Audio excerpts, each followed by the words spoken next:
Good morning, honorable members.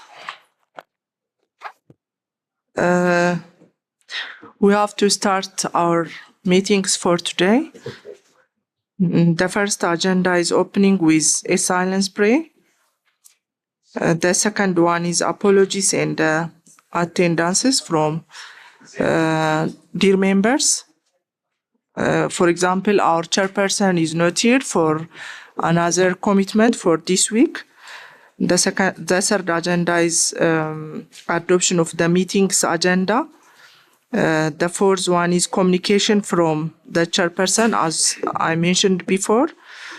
The next is introduction of new members. Okay. No translation? Sorry. Arabic translation? You got it? No translation.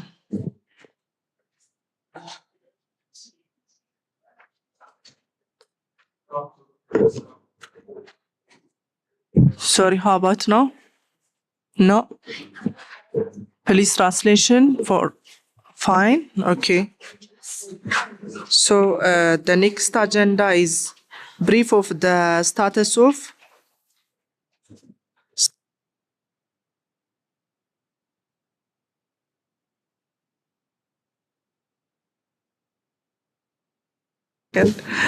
okay.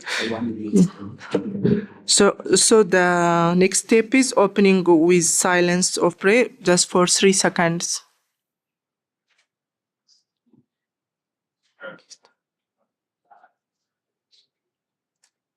Thank you. The other one is apologies from the chairperson, Dr. Sharif. Since he has another commitment on his in his country, he couldn't come for this week. So dear members have to know this one. The next one is what about adoption of the agenda? Adoption of the meetings of the agendas for the meeting for this week. The agenda is we start from this one. Yeah. Yeah. Yes.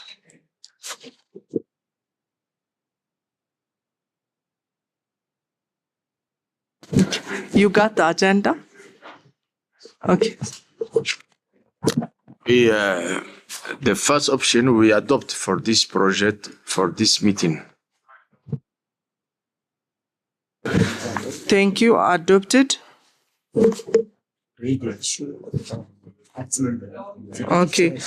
The next issue is about the chairperson and the vice for this week. Since they are not here, we resignated 2 of members from our members. One from Namibia, Honorable Kasingo, for chairperson of this week. The second one, Honorable from Djibouti. Please accept our proposal, dear members. Thank you. Please come here.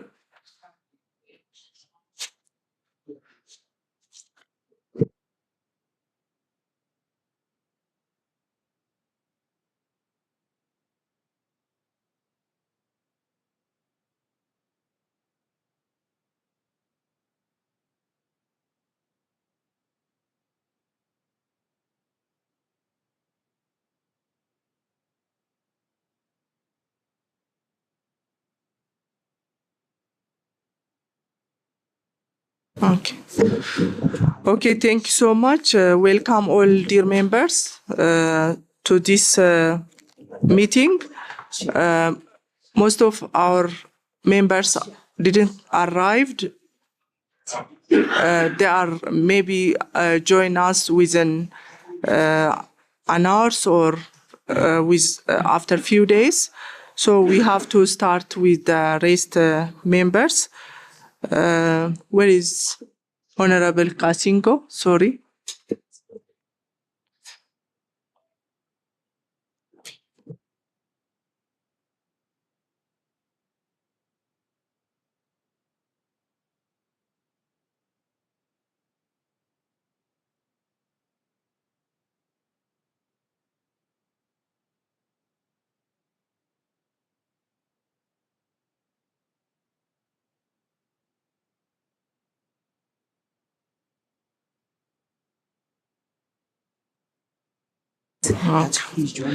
Thank you so much again.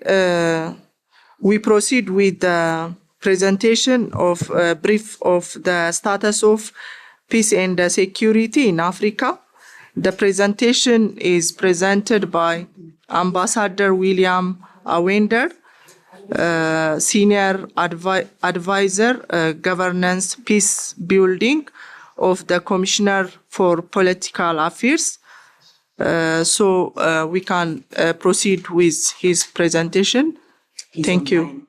He is online. As if he's already here. He's already joined us. As if he can hear you. Okay. Is he joined now? Thank you. Sorry.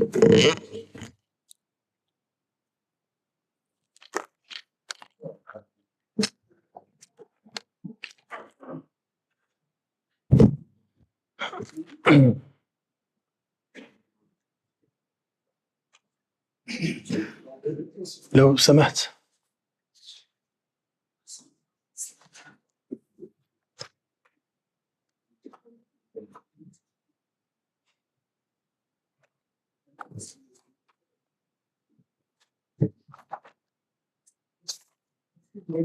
Okay. No. Yeah. Okay. Okay.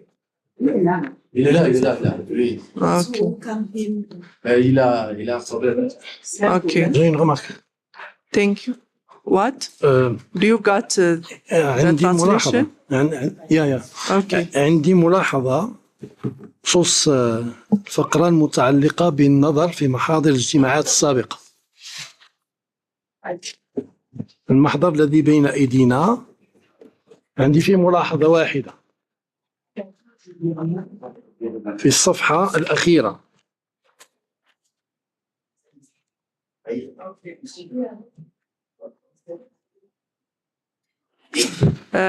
Thank you, dear members.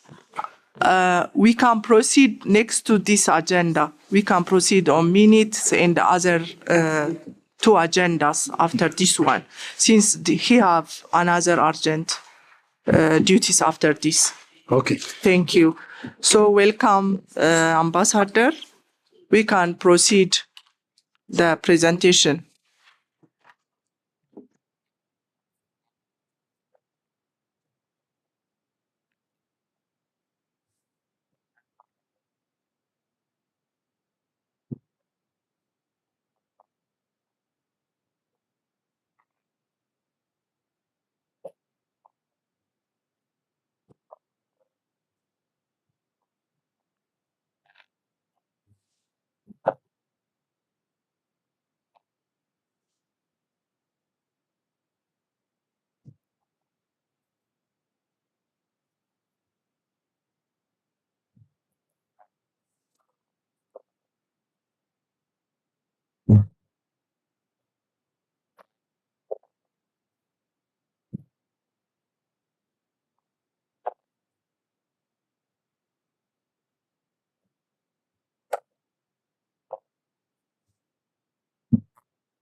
Thank you, Ambassador, for giving us very important and very crucial matters on the previous and the current issues on Africa in every corner. I thank you on behalf of all honorable members. Thank you. And then I will give the chance for my team. Thank you.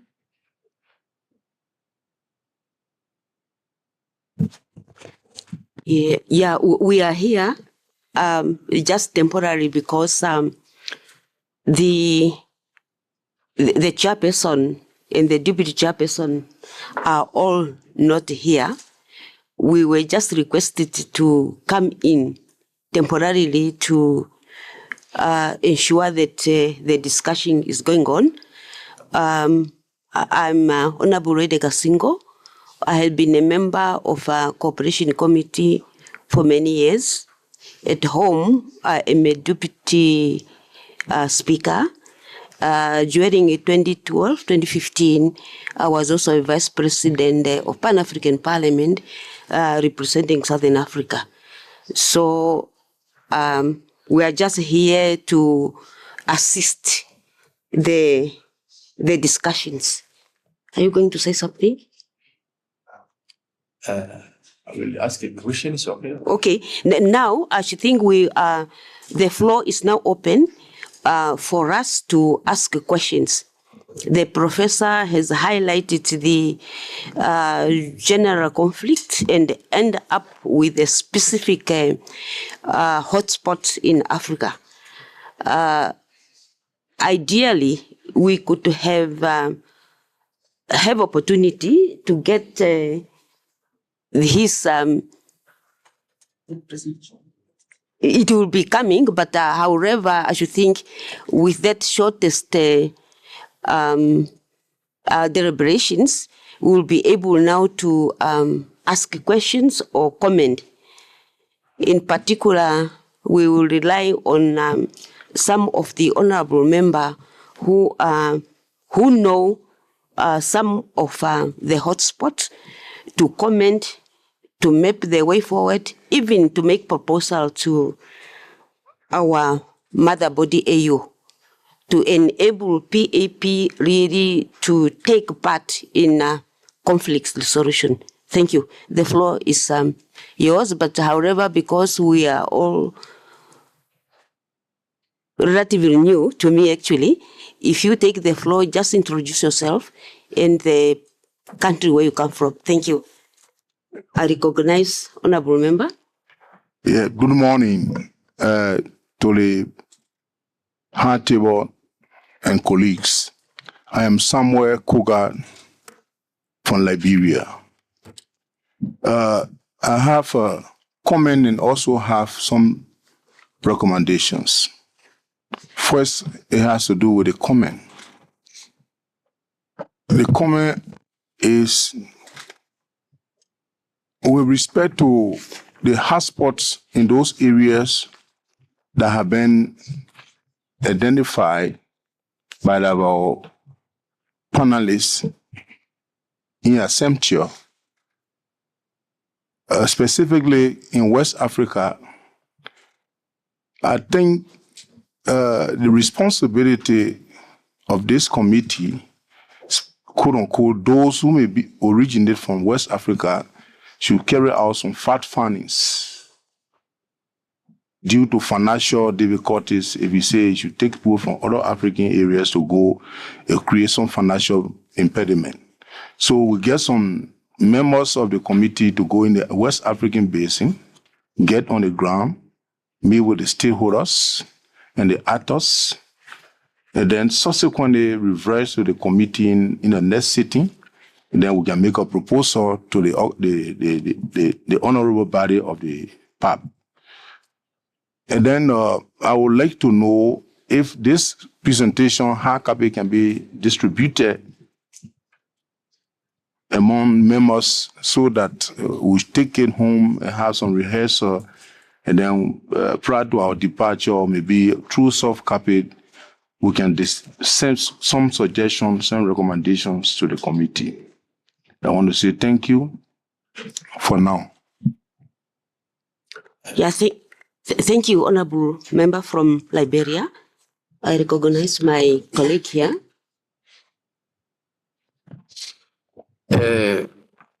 Bonjour tout le monde. Je vous souhaite le bienvenu à Midran. Je crois que normalement, il y a aussi des nouveaux membres que je dois les saluer et de les demander si eux-mêmes ils veulent d'abord se représenter avant que nous commençons les débats. Ce serait mieux.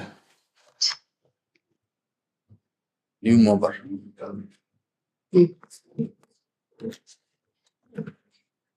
What do we say?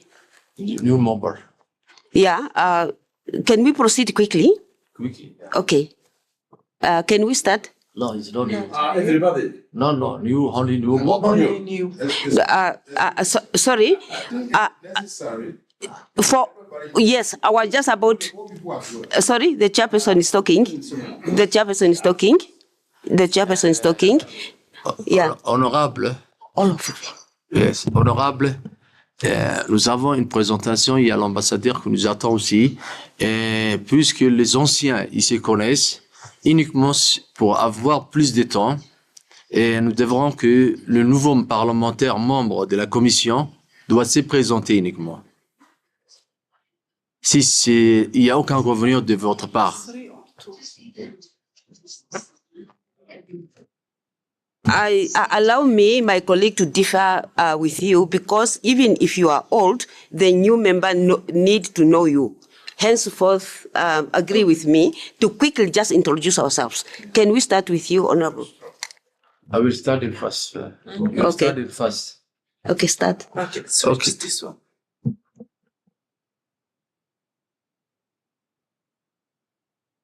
Je me présente, honorable Hussein Mohamed Ali de Djibouti, et membre depuis 7 ans ici.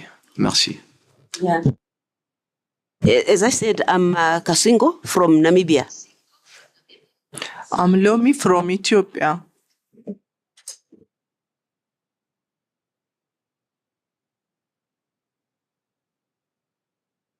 I'm once again Samuel G. Kogat from Liberia. I'm on this committee.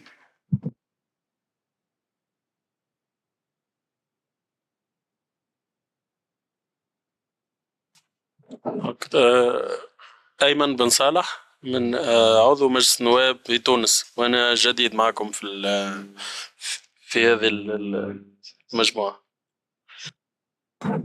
أنا عبد الصمد حيكر من مجلس النواب المغربي.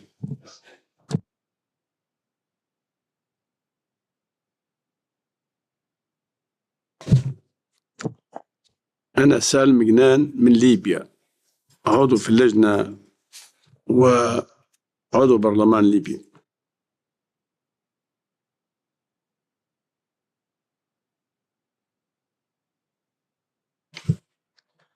Je pense que vous parliez de nouveaux membres. Moi, je suis Venant Sinzingayo, député du Burundi. Je ne suis pas nouveau dans cette commission. J'ai commencé avec le mandat. Je vous remercie.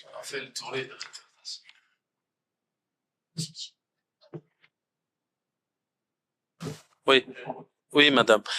Est-il possible d'identifier les membres avec leur nom et le pays d'origine pour que, par exemple, moi-même, tant que je suis nouveau avec vous, donc je puisse connaître les pays des représentants, des honorables qui sont déjà avec nous.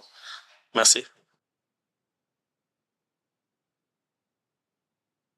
I should think it's what they have done. He said it should be displayed. Okay, I agree. I was just about to tell the secretary. Yes. Yeah, next time. Yeah. Now we proceed with Proceed the... for question. Yeah. We proceed for the question now. Yes. Yeah, we are now going to proceed with the discussions. Discussion. Okay, my colleague from Djibouti. Merci de me donner la parole. Je félicite d'abord la présentation qui nous a fait le présentateur et les différents points chauds au niveau de la processus de paix, de la sécurité de notre cher continent. Je voulais... Observation, madame. Madame, observation. Observation. Yes? I observe that the translation is not working. Not everyone of us understand French. Oh, Translation of I'll speak. French, English or... Yeah. Can I come in? Our rapporteur, can you tell these people so that they can inform the channel? I know Yes. English is number one. Exactly. English is number one. Speaking, I'm not getting English. Ok, now it's good.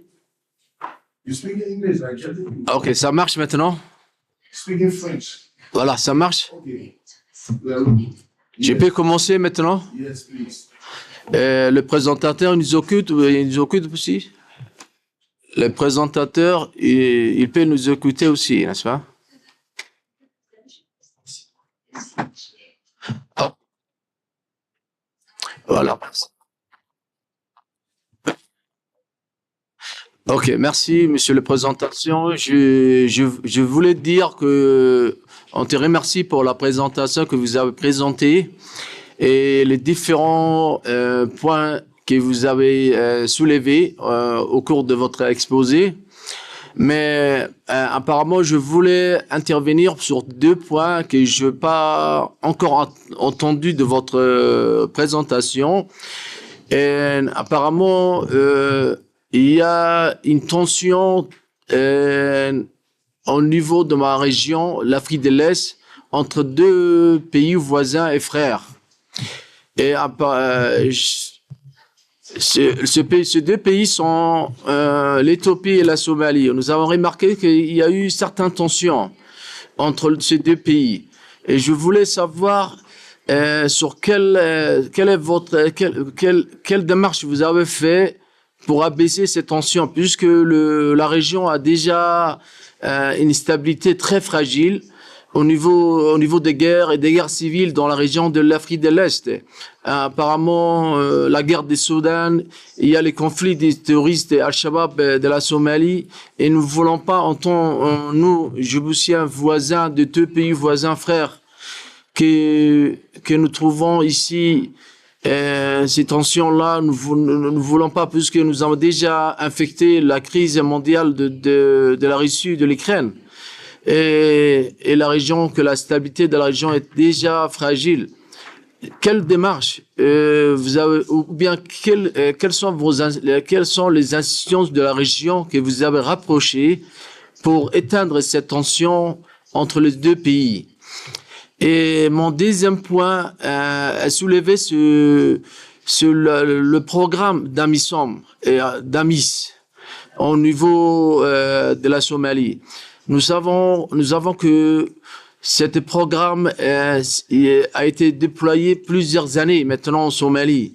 Et le programme AMISOM, avant, on s'appelait le programme AMISOM. Maintenant, c'est ADMIS.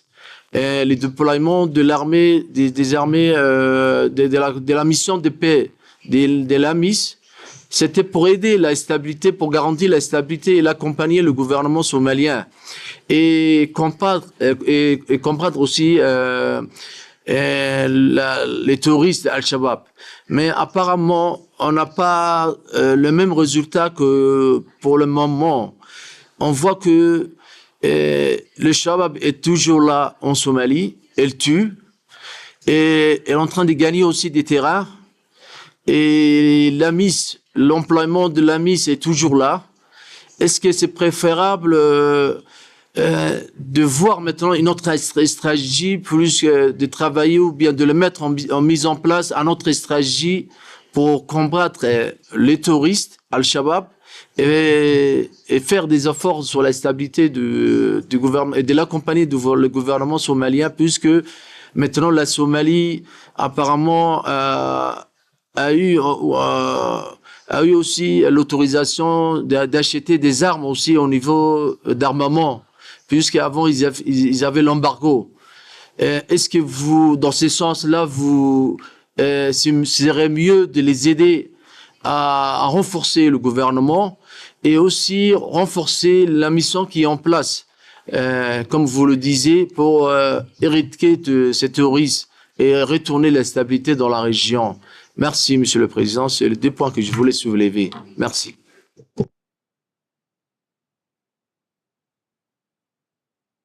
Anyone who like? Yes, bro.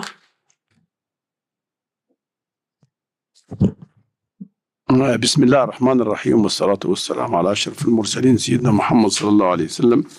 السلام عليكم ورحمة الله وبركاته جميع الإخوة الأعضاء، كل عام وأنتم بخير. عيد الأضحى للمسلمين. لكن أنا حقيقة يعني أشكر المقدم العرض على ما قام به من تقديم، ولكن لدي ملاحظات. هو يعني ذكر المشكلة، أنا من ليبيا، ذكر المشكلة في مناطق كثيرة من أفريقيا وحروب أهلية ونزاعات. أنا أعتقد أن هذه الأحداث كلها هو غياب الدولة الأفريقية عن القارة. التدخل الإمبريالي الغربي هو الذي أوجد هذه المشاكل في كل هذه الدول، حتى ليبيا. احنا في ليبيا 2011 و2012 كل الليبيين كانوا على يد واحدة ومستقرين، ثم جاء التدخل الدولي الغربي بالذات، والذي أوجد هذه المشاكل وهذه الانقسامات وهذه الفروقات. أفريقيا إذا لم تتحد مع بعضها وتنظر، لا نطلب المساعدة. أنا لا أتفق مع أخي من جيبوتي أن احنا نطلب التعاون من غير أفريقيا. إذا كان نريد أن نبني أفريقيا يجب أن يكون تعاون أفريقي حتى نستطيع أن نحل المشاكل. أما إذا تدخلت الدولة الغربية في بلادنا أو في أي منطقة أفريقية فأعتقد أن هناك حتكون أزمة وحيكون صراع، ولن تتدخل لصالح الأفارقة بل تتدخل لمصالحها فقط. فحقيقة أنا صاحب العرض أشكره على عرضه، ولكن أتمنى أن يضع النقاط على الحروف ويعني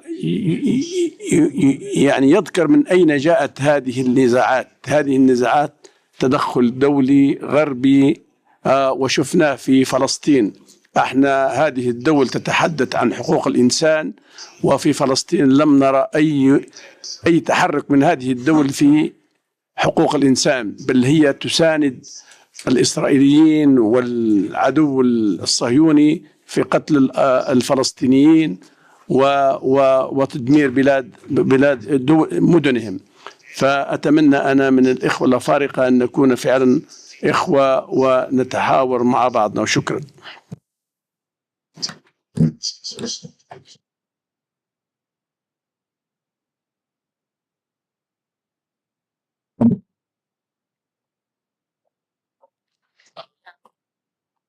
Quickly,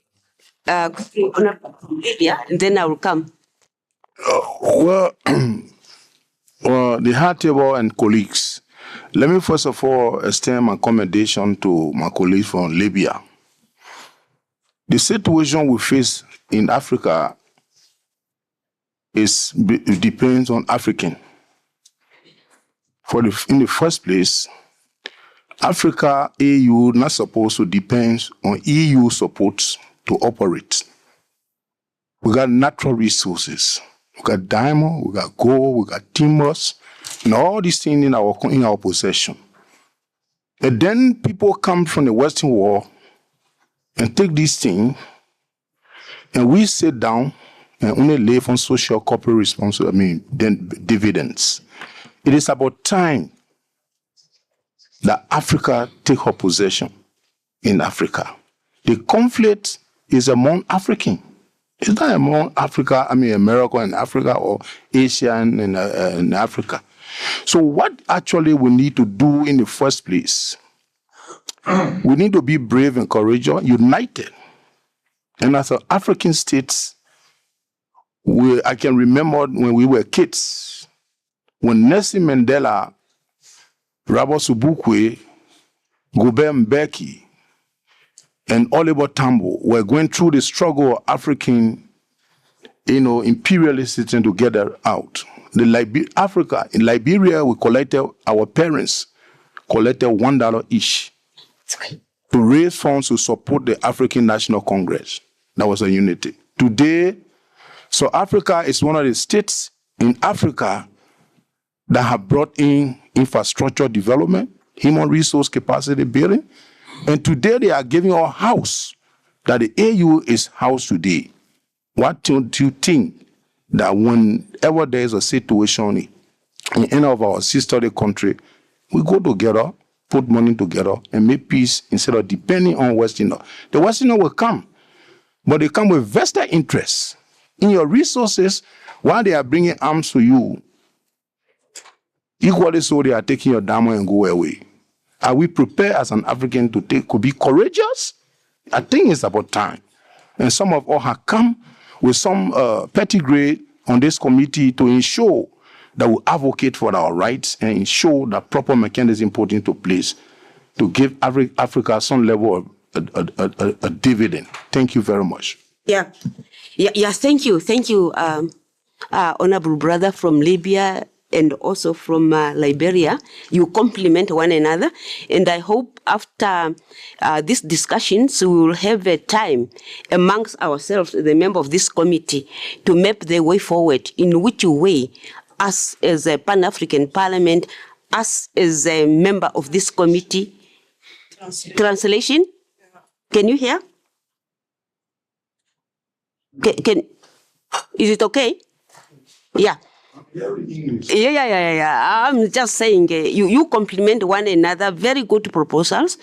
I'm saying that at the end, during the course of probably next week or this week, we will discuss in which way we as a Pan-African Parliament can get involved in peace-making process in Africa.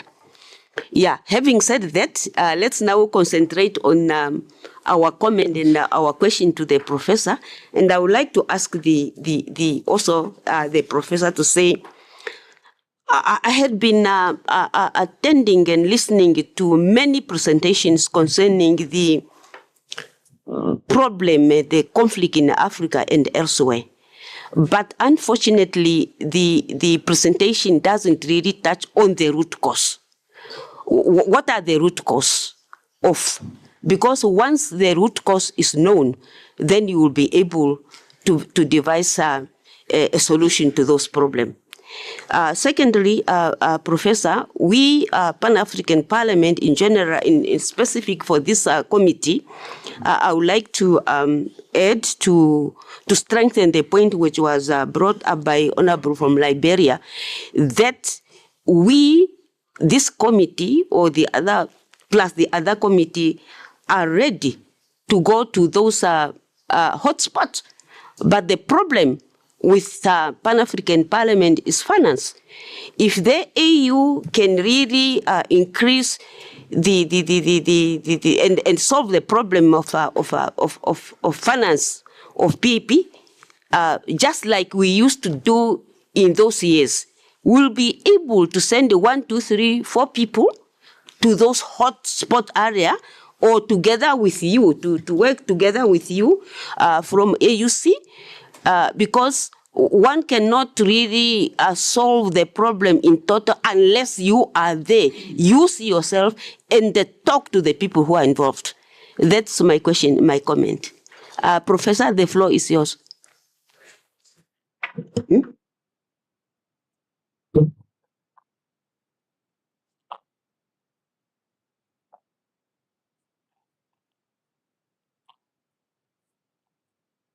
Pardon me, Ambassador. I thought somebody giving you the honor of professor. It's fine. Thank you, Ambassador. The floor is now yours. Before you comment, there's one honorable member who would like to say something from Morocco. Yes. نعم. Morocco. Morocco, yeah. Yes. Thank you. شكرا سيدة الرئيسة. أولا أود أن أشكر صاحب العرض على ما تفضل به من معطيات ومعلومات، وأعتقد بأن من المفيد جدا أن نحيي المجهودات التي يقوم بها السيد السفير، ونهنئه على النتائج الإيجابية التي قد تحققت ورغم أنها محدودة، ونطالب وندعو إلى تكثيف المجهودات والرفع من فعالية التدخلات من أجل إنهاء حالات الاضطراب والنزاعات مهما كان شكلها وكيفما كان شكلها في مختلف دول قارتنا الأفريقية. أعتقد بأن مناسبة للتأكيد على أن أفريقيا ليست قاصرة حتى تكون مضطرة باستمرار إلى اللجوء إلى الغرب من أجل إيجاد حلول لمشاكلها الداخلية. أعتقد بأن أفريقيا شكلت تاريخيا مجالا لصراع النفوذ بين القوى الغربية الإمبريالية الاستعمارية، وأعتقد بأن جزء كبير من الأوضاع التي نعيشها هو نتيجة تدخلات هذه القوى الغربية. فبناء عليه أعتقد بأنه توجهنا وتأكيدنا على أن تكون الحلول للمشاكل الأفريقية أن تكون أفريقية. وأعتقد بأن النخب الأفريقية السياسية والثقافية والأكاديمية والخبرات التي تحققت لأفريقيا على مستوى مختلف الدول الأفريقية تؤهلها لكي توجد يعني الحلول الناجعة والدائمة والمستدامة لحفظ السلام. أعتقد بأن المجهودات الرامية إلى حفظ السلام ودعم الاستقرار وفض النزاعات ينبغي أن ترتكز من جهة على الوساطة وعلى إيجاد الحلول عن طريق يعني الحوار المباشر بين مختلف الأطراف المعنية. وأعتقد كما تفضلت السيدة الرئيسة أنه ينبغي تحديد أسباب تلك النزاعات بدقة، لأنه حينما نعرف الأسباب تسهل وصفات العلاج، وأن لا نقتصر فقط على معالجة النزاعات يعني بنظرة ضيقة، ولكن أن نضيف إليها مداخل أخرى تتعلق بالتنمية، تتعلق بتقوية التعاون الاقتصادي، تتعلق بإيجاد حلول مستدامة للمشاكل يعني التي تعانيها مختلف بلداننا عبر مختلف ربوع القارة الأفريقية. وأود في الأخير أن أشكر مقدم العرض لأنه أشار إلى فكرة مهمة نحن تهمنا كمغاربة، وهي أن الموضوع النزاع في الصحراء الغربية هو يعني فيه تدبير خاص. وأولا ملف موضوع بمجلس الأمن ومتابعة هناك، وأن الاتحاد الأفريقي سبق أن اتخذ قرارا سنة 2018 بنواكشوط من خلال إحداث لجنة ثلاثية تتولى حصريا متابعة هذا الملف ومعالجته. وبالتالي فنحن من خلال اجتماعاتنا السابقة أكدنا على ضرورة التقيد بهذا القرار الذي اتخذ على مستوى الاتحاد الأفريقي على مستوى ممثلي الدول الأفريقية، وذلك من أجل تجنيب البرلمان الأفريقي أن يخوض في أمور هو ليس مخولا يعني بالتطرق إليها، لأن قد يشغلنا ذلك على أمور أخرى ينبغي أن نهتم بها كبرلمانيين. شكرا سيدة الرئيسة.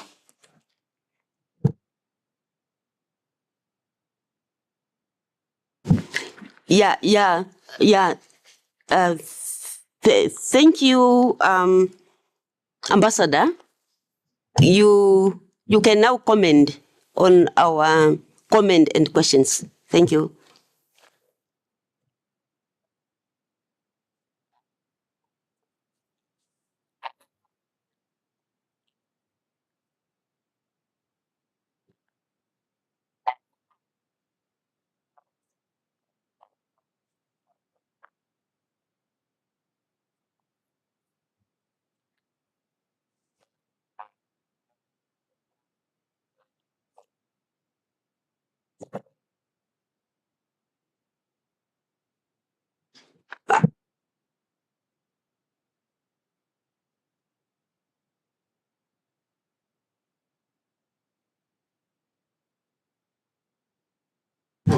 Ambassador, just a few minutes, you'll be able to get it. Just 2 to 3 minutes. Thank you.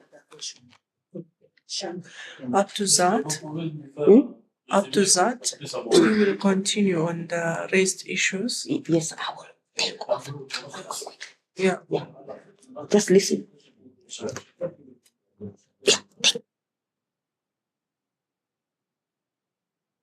Okay. Thank you, Ambassador. Until that, you can reply on the others' question. Please proceed on the other question. Thank you.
Please, Ambassador, we are going to give once more the chance. no, we once more going to give the chance to the colleague, the honorable member from Morocco and from Tunisia. Can we start with Morocco? Is it Morocco? Yeah. Because we have already spoken just 5 minutes. Before, I want to. it's okay. Yeah, it will be the last. 5 minutes, and the other colleague, because he didn't talk, maybe 10 minutes. 5 minutes. شكرا. هل يصل الصوت؟ هل لديه ترجمة؟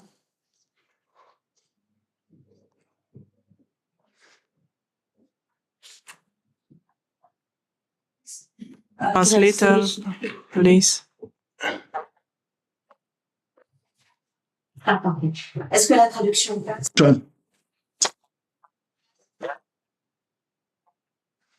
هل تم حل المشكل؟ A moment, Ambassador, we are trying here. We are using 5 languages here. It's only maybe the connection between our translator, interpreter. Give the chance. Speak again, Mr. Please. أنا أتحدث بالعربية. أتساءل صاحب العرض هل تصل الترجمة أم لا؟ هل تم حل المشكل؟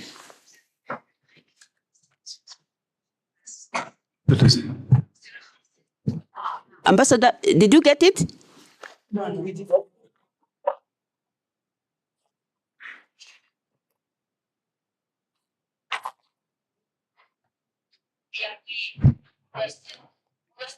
Fits.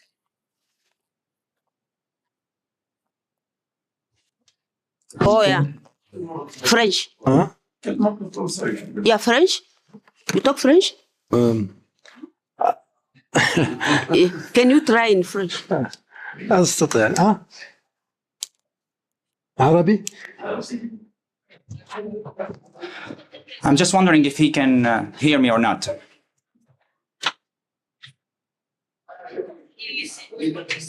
Translate it into. لكن هو هل تصل الترجمة؟ Do you receive the translation? Okay. ليس لديه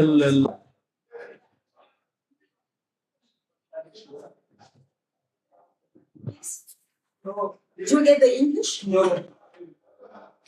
Can you hear me now? He can start speaking Arabic if you. Can you hear me? Yeah. Yeah. So he can. The speaker can speak Arabic now. Yeah. Thank you very much. Thank you, Chair. I said in my intervention, and now I would repeat it.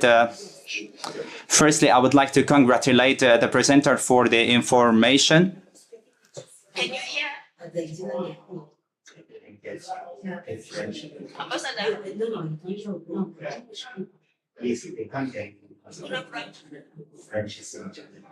Hello? Hello?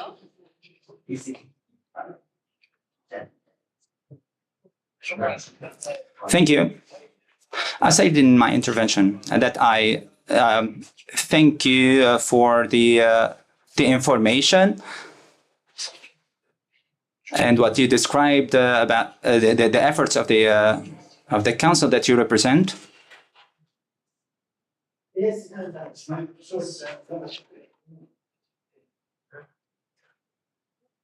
Ambassador, are you there?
Are you there?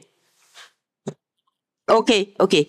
We can now talk. Ne? Yes, proceed. Yeah, proceed.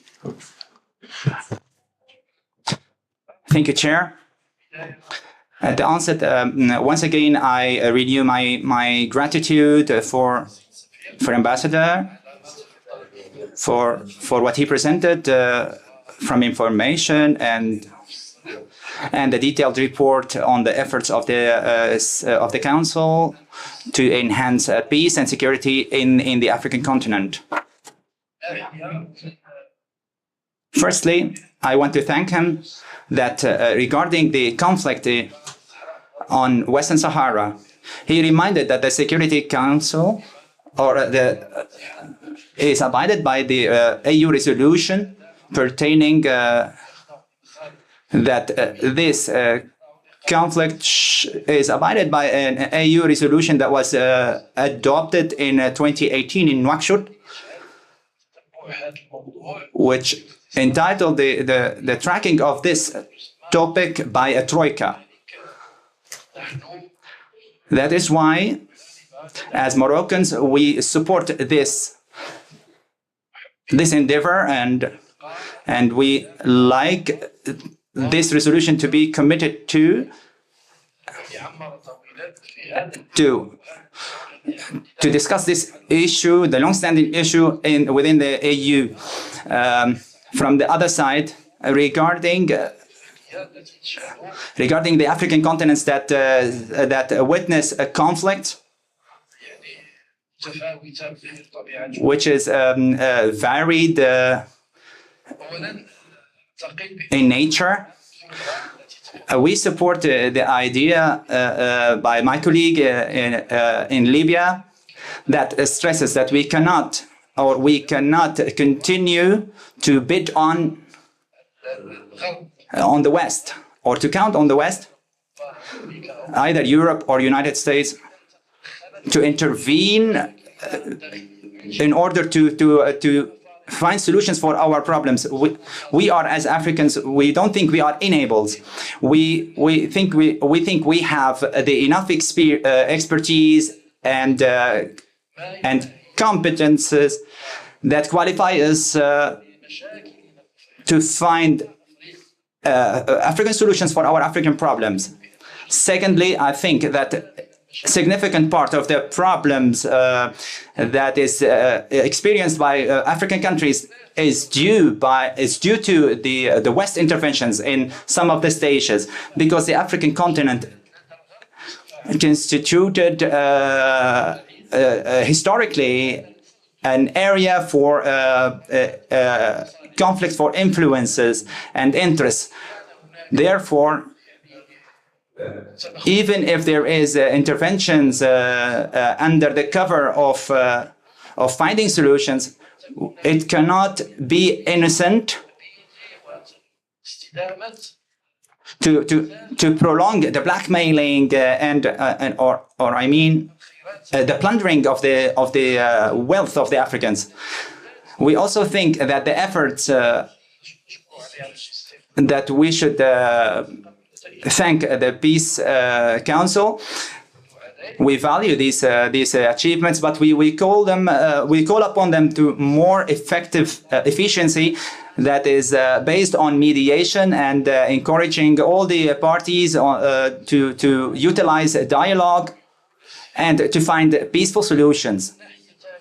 On the other hand, I think we are all called upon to diagnose the different cases of conflicts in all different countries, to identify the real reasons, because we cannot keep ourselves busy to fix the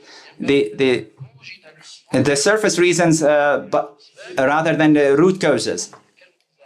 We think that we need to find solutions for those causes of this conflict, so we can address them. That would give us lasting solutions. The last thing, we think that the efforts to maintain security cannot be, or it has to be based on development and enhancing the integration and economic cooperation between the African countries, and to find the problems that we all face, like immigration, like human trafficking, and other issues that we are qualified as Africans to find a solution for. Thank you so much, Chair. Honorable from Tunisia. Tunisia. Tunisia. شكرا. Thank you.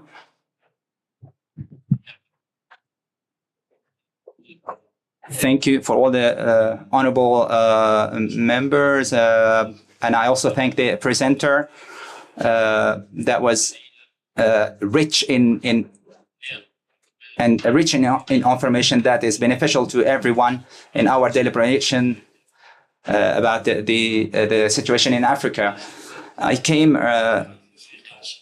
from the experience of the AU, or African Union for Youth, that enabled me to get to know many friends in different countries, and I'm honored and I'm proud that I'm one of those youth that continue to advocate the African banner in the African Union.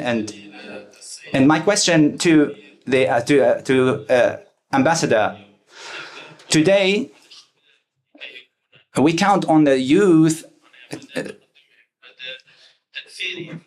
and their influence in the society, in their societies.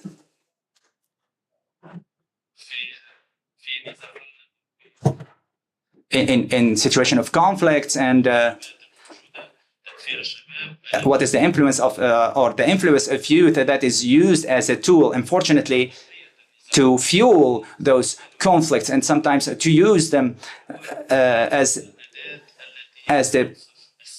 Why can't we use it as a tool to achieve peace in Africa? Because this is the youngest the youngest continent in the world. Why can't we use this channel or the youth? We also, through the communication with the youth,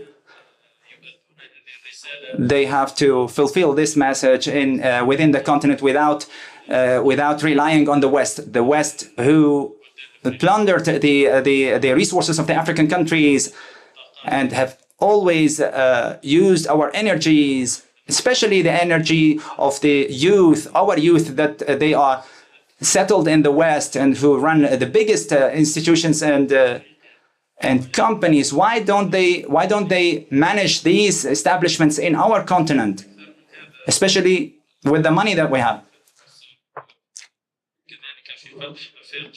Also, to unlock more potentials, as you said, the chair, because the committee were delegating members to countries that have conflict or have some problems.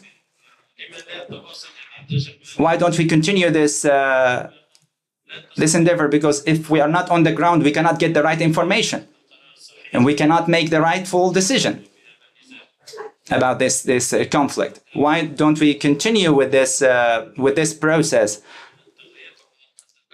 and even send more parliamentarians who have experience, the people that I see today, and we gather here in this room, and I find that and I see that they have a lot of experience and they have a lot of ability to influence and to advocate peace in our continent. Thank you so much.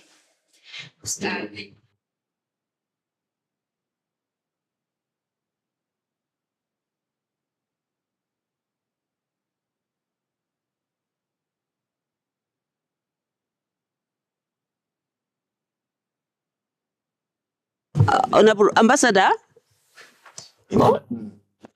Ambassador? Yes. Yeah, you are there? Yes. Yeah, just comment on the comment which was given by the honorable from Tunisia and Morocco. Okay.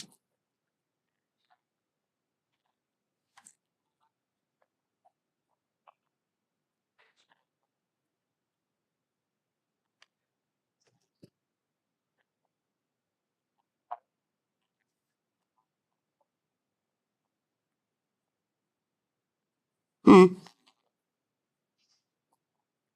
Mhm.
Yeah, thank you very much, Your Excellency, the Ambassador.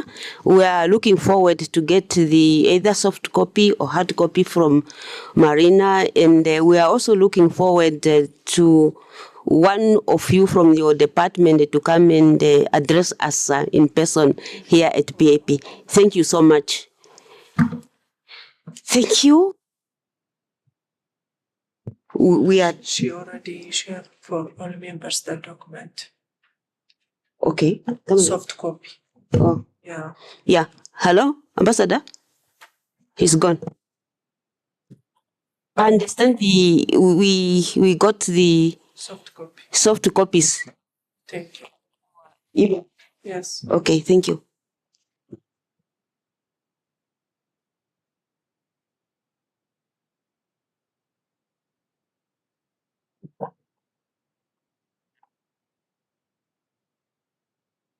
She's asking to. He's asking to leave now.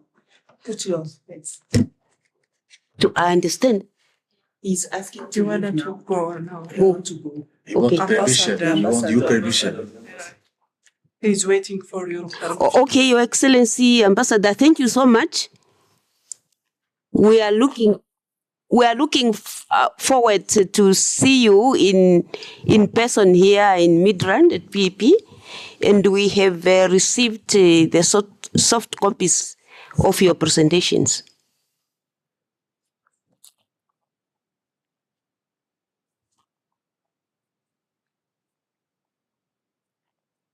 Yeah. Okay.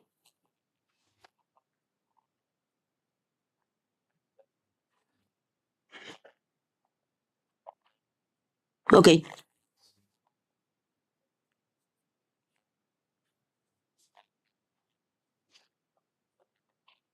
Yeah.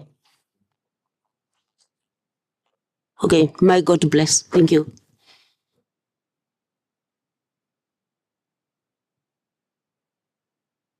We will proceed now to, if you look down there, we are not going to, the Institute for Security Studies not here, but however, we are going to hear the presentation from Afro Barometers by Honorable Nyasha. Yes, the floor is yours. Thank you so much, Chair, and good evening to honorable members. My name is Nyashampani. I'm with the Data for Governance Alliance, which is a project that is led by Afrobarometer. We are an organization that focuses on the use of data around issues to do with governance, human rights, democracy. So I'm going to share the data that we have on the status of peace and security in Africa. Let me. Yeah, I have the presentation. Go to my house. Is the same? Yes, the You same. send. Yeah. Go to my house.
Thank you so much. So the presentation is the one that is now being highlighted on the screen.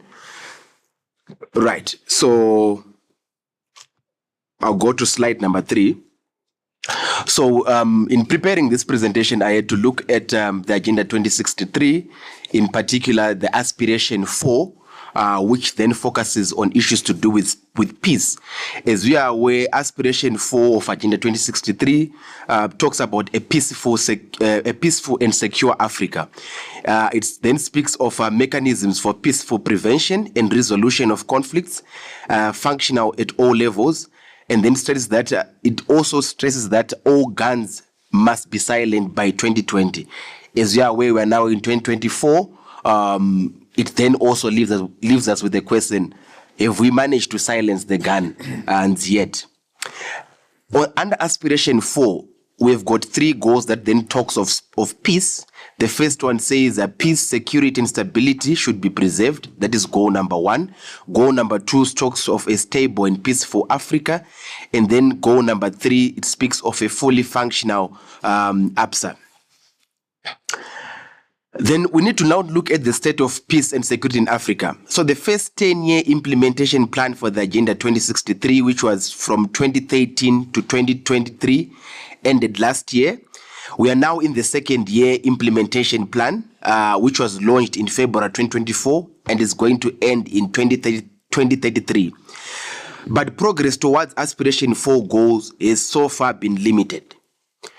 If we look at the African Governance Report, which was produced by the African Peer Review Mechanism last year in 2023, it lists 18 military takeovers as of 2022, with coups occurring in Niger, Gabon, and in 2023, Guinea-Bissau, the Gambia, Sao Tome, and Principe witnessed attempted coups.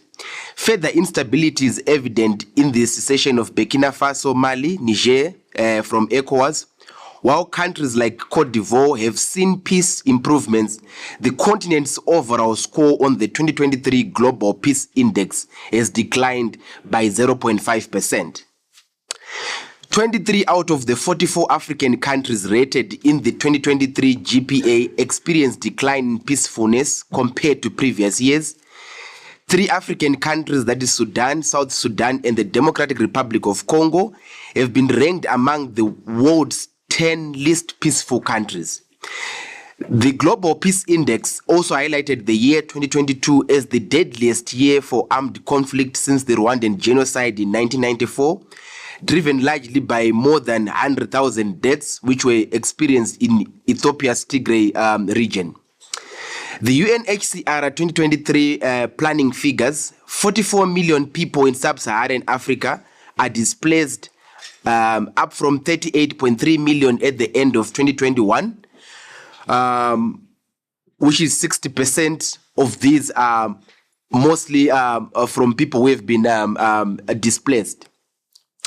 Africa hosts 3/4 of all new internal displacements. So this is just the general state of peace and security if we're looking at the different studies that have been provided by the Global Peace Index and the United Nations Commission. But we now need to look at the data that we have. What do African citizens think when it comes to the state of peace and security in Africa? So I then had to look at the 3 triggers of instability in Africa, which are unemployment, poverty, and lack of basic needs. These are significant triggers of instability and drivers of conflict in Africa. And these factors, they create a cycle of vulnerability and unrest that undermines social cohesion and economic development. And this is the reason why I had to focus on these 3 to try and paint a picture on how they are contributing to instability on the continent. So when you look at the biggest trigger, which is unemployment, you'd find that when it comes to the huge bulge, the 18 to 35, 40% of them across the continent in the 38 countries that we have done our surveys, they indicate that they are unemployed. When you also go to the 36 and 45 year group, you find that 31%, they also indicate that they are not employed. And this indicates that when you add these two figures for the 18 to 35 and 36 to 45, find that almost 70% of them, they are saying that they are unemployed. And then when you look at the slide of those who are unemployed and they are looking for a job, according to the different 38 countries that we have observed, you'd find that the figures are also still high. 67 being the highest, with the country average of the 39 countries that we have observed standing at 39%. The lowest being Seychelles, sitting on 8%. And then we had to look at what are the most important problems that are affecting countries. You'd find that unemployment still tops the chart, being on 37%, and then followed by a management of the economy also sitting at 30% as one of the most important problems. Issues to do with health, water supply, infrastructure, they also then fall below after managing of the economy and unemployment. And then we then go to the next trigger, which is lived poverty. When it comes to lived poverty, we measure lived poverty as to no lived poverty, low lived poverty, moderate lived poverty, high lived poverty. You would also find within the critical age group, the 18 to 35, the figures are still high of the youth citing that they are facing dire poverty levels. You'd find that on no lived poverty 9%, but when you go to the low lived poverty, it's on 30%. On moderate lived poverty, it's also on 37%, and then on high lived poverty, it's on 24%. But when you also look across the different age groups, it's just still the same, that people are complaining that they're living in dire poverty. The last trigger, which is lack of basic needs. Here we talk of cash income, medical aid, food, water, and cooking oil. You find that across the different 39 countries that we have observed, they are all complaining that they've gone many times or several times without cash. They've gone many times or several times without medical care, without food, without water, without cooking oil. So with these three triggers highlighting that African citizens, they do lack all these three important variables which they would want to make their livelihoods easy. We then had to then ask our youth when it comes to elections, do you support elections? You'd find that under these circumstances where they are complaining that they don't have basic necessities, they are living in dire poverty, they are unemployment, there is still support for elections across the different age groups. Actually, it is high within the 36 to 45 age group, which is 77%. When it comes to the youth, 73% of them, they still support elections. Support for multi-party competition, you also see across the different age groups that even though while it's still below 50%, there is still appetite for African citizens supporting multi-party competition within the 39 countries that we did our surveys. Support for democracy and reject for authoritarian rule. You would also find it's still high that most Africans, they do support democracy. They do not want authoritarian rule. Across the age groups, you'd find that they reject one-man rule, and it's actually high in 80, with the average being on 80%. Reject one-party rule is actually high, with the average being on 78%. Reject military rule, average being on 66%. Prefer democracy to any other kind of governance, it's also high, with the average sitting on 66%. In terms of should the military intervene when elected leaders abuse power, here then you'd find a very interesting dynamic. That even though our African citizens support democracy, support elections, reject one-party rule, reject military takeover, when it comes to leaders then abusing office, you'd find that African citizens, they are now more in support of armed forces intervening when leaders abuse power. And this is where we have got a problem. You'd find that in the 18 to 35 age group, 56% they support the army to take over if elected officials abuse office. The same in the 36 to 45 bulge, 52%, 51%, and then 47% in the 56 plus. Then we then also asked citizens who live in communities that have faced unrest or instability on various kind of issues. We then asked them, how do they feel safe or do they feel unsafe walking in their neighborhoods? And you'd find that 47% of the youth, they say they felt unsafe walking in neighborhoods that have had instabilities before. Those within the 36 to 45, 47% of them, they also said the same. So in general, you can actually tell that the feeling of being unsafe in neighborhoods that have experienced instability is quite high on different age groups. Then citizens' attitudes, we also strongly believe that citizens' attitudes towards institutions, it also triggers instability within different countries. We then had to ask them, how much do you trust different state institutions? For instance, do you trust the courts? Do you trust the president? Do you trust members of parliament? And we can tell from the 39 countries that trust within the courts, president, and members of parliament is quite very low. In particular, when it comes to members of parliament, the average is actually sitting on 37%. Perceived corruption of these institutions. We then ask the citizens, how corrupt are these institutions? Members of parliament, the average is 40%. And then office of the president sitting on 38%. Judges and magistrates, they are sitting on 35%. Clearly showing that citizens, they do perceive that these institutions, they are corrupt.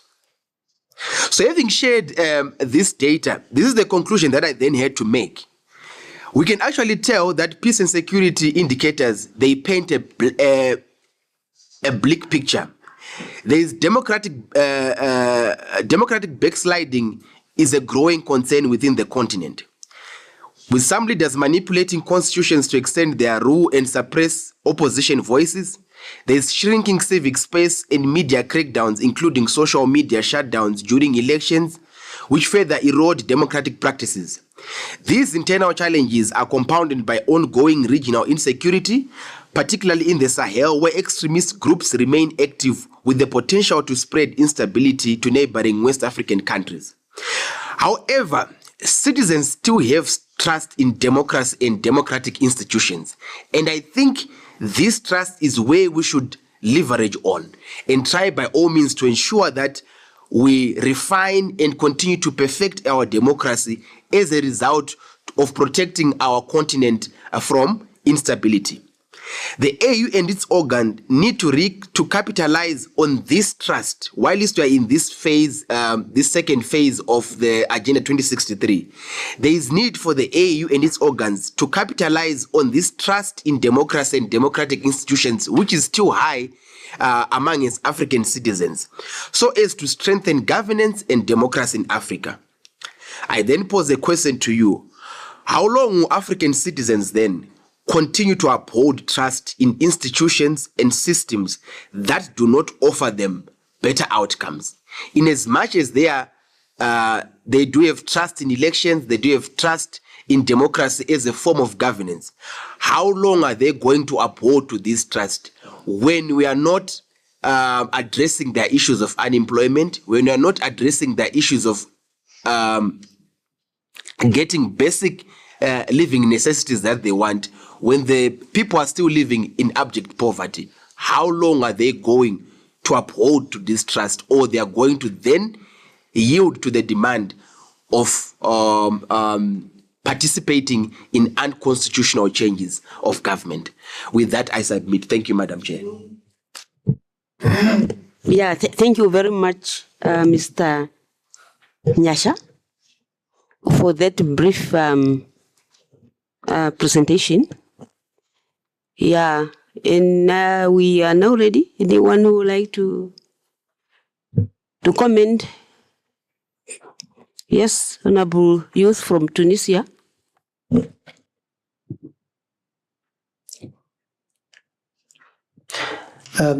First of all, I would like to thank the presenter. There is a number of very valuable information had been shared, and I would like to ask him about the data, about the geographical input in this thing, because here there is a number of decision makers. When the decision makers, they have their own formation, they have their own professional CV, so they can take decision, the right decision, when the picture is clear for them. For example, with regard to the inputs which you have stated, according to different African countries, it is just like a very small or brief profile of each country, because each country has their own their own situation, and also different institutions at different age levels. So some of them, they have more confidence in certain institutions than others. So this will give us a very clear and very simplified profile of a country, so we can help us in taking a decision. Also that one, also I would repeat my thank to you, and also to value all these efforts in presenting this information. With regard to the inputs which had been stated here, I think, and I think I share with other colleagues, the same thing. For example, in Tunis, for example, there is a lack of confidence in the institutions, and also this is because there is a certain accumulated image about the parliament, because they are not connected to the people or to the grassroots level, especially the youth, and also they have seen in this page that they don't have any confidence in the institution, and especially the parliament. I think this is the least one had there is trust on that, according to what you have stated. The institutions, the youth, they have least trust, because the youth or these institutions or the members, for example, of the parliament, when I'm talking about Tunis, because I know Tunis very well, member of parliament, when they go to the parliament, they don't have any connection with the grassroots for years, and this is for when accumulated for years, it results in lack of confidence. So now we have seen this image, so always we try to be with a direct connection with our electorate, and even to give them our cell phone, and also to adopt a certain modern means of communication to connect with them, either the social media, and especially like TikTok, which is that it is very popular, so we can connect with youth. So there is a connection with them, there is communication with them. So some of the members of parliament, they speak in sometimes they have a public hearing and attended by almost 1 million persons. So they speak to the people, and they don't offer anything. It is an intervention, it is a discussion. So there is participation. There is one of the members who has been connected, but now there is about 1 million audience hearing to his channel in TikTok. talk. So this is very important. It will have impact in the coming years at the level of this data, which I'm sure that's going to increase the confidence and the trust of the people in the state institution. Thank you.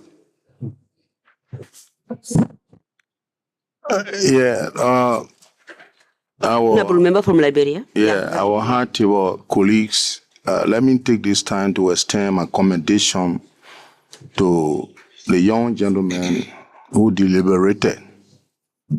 My concern has to do with your reportage. I would like to know, with respect to this analysis being made, what are the reliances, comparative analysis in terms of region, countries, and others?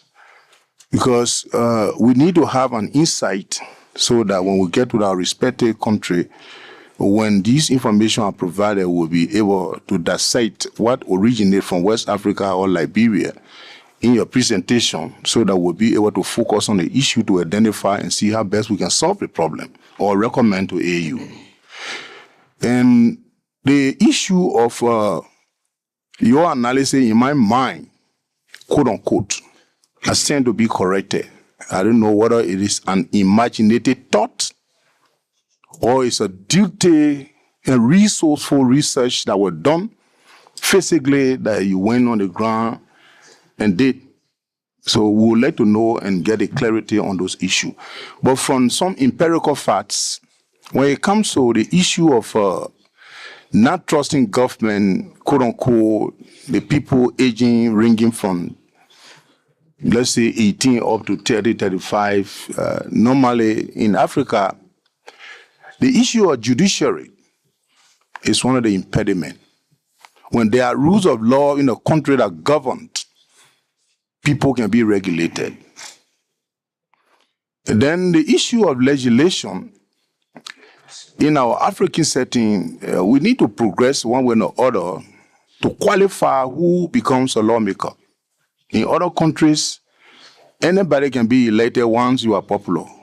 And in this modern Iraq that we are living, it is a fact, and it implies that you should have intelligent quota. You understand? You should have a high IQ to serve as a parliamentarian or senator in every part of the world. Then by that you will be able to identify and analyze and have a logical conclusion in your decision making. It's not happening in some African countries. So as a result, these are some of the problems we face with. The youth now, because some have decided actually to be laissez-faire. They are behaving like a political scavenger who live on the pockets of politicians. And politicians, they are wicked in mind, they are also good in mind. The dividend of a politician is to get more popularity, no matter how the popularity derives from. We need to be mindful, because we have children as well. If you are a politician and you're using other people's children to get to popular demand, eventually, as a consequence, you will see that some government officials, whenever they left power, their children become wayward. So we that sit in the capacity today, we need to stand very tough to make a decision that will balance and support every human being in our existence. It's very serious. The governing system, people take government position to be something of their But government position is a responsibility given to a particular party at a given time to ensure that you regulate and live according to the law, and you yourself should be part and parcel of the law that you made, that anytime the law can also have you when you violate. It's not happening in many of our countries.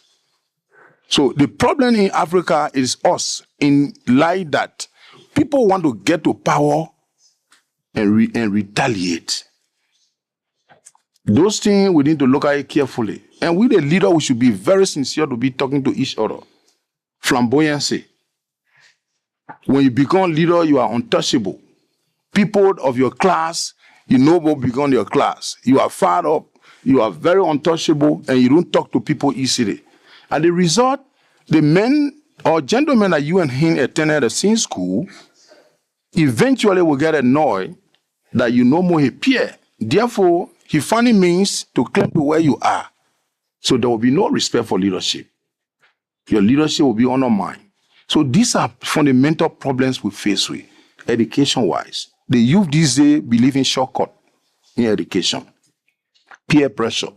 And the war is one of the fabric that have eaten or that have eroded, youth behavior is one of the issues that have eaten the fabric of our value system in Africa. People use military means when they get to power, whether you qualify or not, they become big person.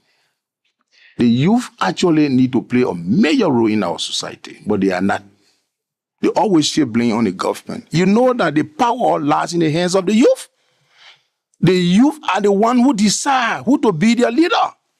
But if you make yourself to be somebody who will be living in the pocket of an individual, eventually you will complain all the time. So we want to encourage the youth. And encouraging the youth, what mechanism can we put into place?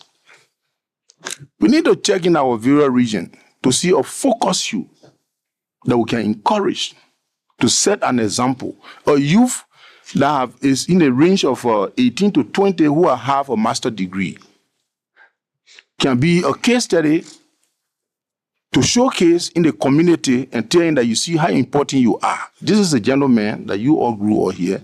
This is a level today in life. But that it will break some people down, and the youth will be focused to know that, look, they are important in society.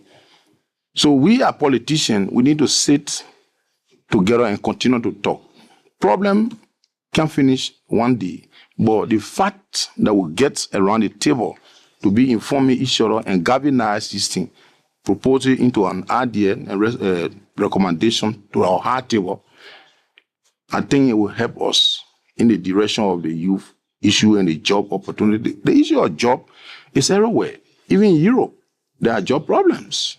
America, China, they face problem with job. But they have system. The system, when you are not working, there are means by which you survive. They give you something to eat. But in Africa, when you are not working, it means you are somebody that nobody, you are nothing in society. So we need to work on that. And we are the leader in the driving seat at this time, need to make a sound recommendation in that direction. Thank you very much. I may come again. Yeah, thank you, Honorable from Liberia, for that useful comment. Anyone who would like to comment before I give to my colleague? Yes. Merci, Madame la Présidente. Je te félicite. Thank you. Madam President, I wish to intervene, and I also would like to congratulate the presentations that has been made. I'd like to do a synthesis. The presenter tried to transmit a message to us, and it was in general, this was regarding instability, problems of security, social illegality, poverty, corruption, etc. And if we do not have stability and peace in each country of our continent, we will not have all these problems that we are seeing now. So we need to build up in a definite manner. We have to work with the social with civil society, and we have to work on stability that is crucial in every single country of our African continent. Many people are willing to emigrate, and they even die because they're trying to get away from all of this social inequality, this poverty that affects us. We have seen that we do have a very rich continent in terms of resources. We know that. But the poor people, our population, is not benefited by this. And the second wealth that we have is our youth. If we do not protect our youth, who will be protecting them? If we do not protect our resources, who will be taking care of that? So we, as representatives of the population, we need to do something about this. And together with the civil society and different stakeholders, intellectuals from different sectors, we need to mobilize to find a solution.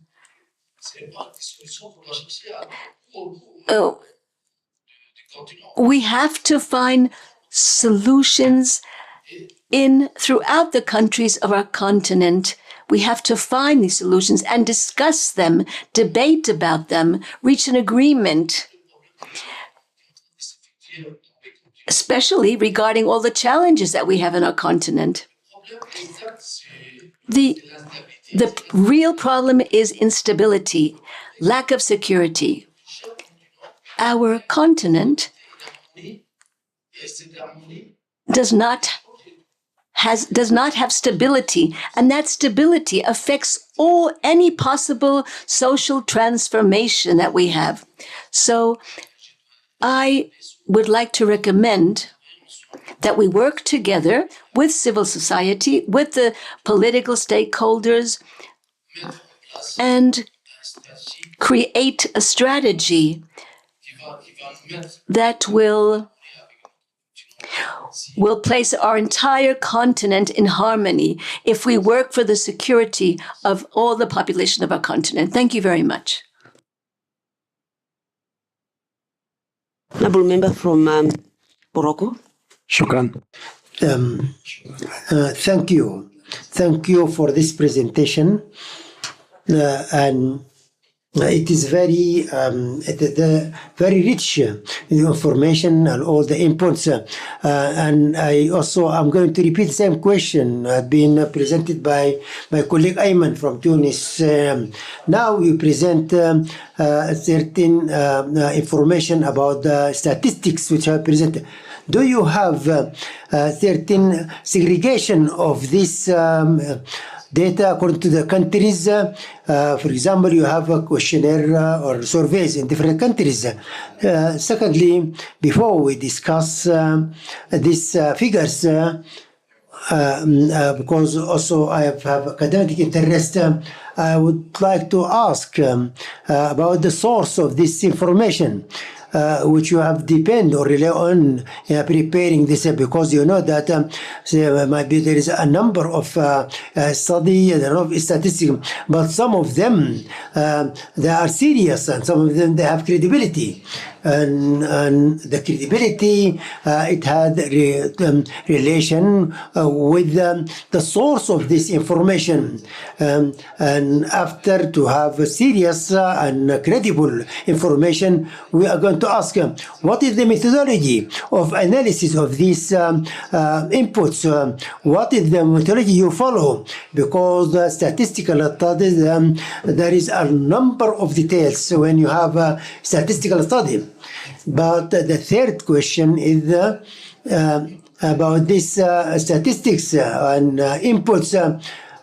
You collect them and you analyze them, and then you have conclusion. So my question is that if there's any relation with the institutions in different African countries, And what about the policies? Because the statistical study, it is not an end at itself. It is a mean, and we can depend on it. So with regard to the government actors, they have to have this information so as to give the information to design policies. With regard to the parliament, this might be a source of questioning the government institutions or the authorities about the certain actions they have to take to rectify certain problem. Now, I think this is my questions, and I would like from the presenter to get a copy of this very rich presentation. Thank you.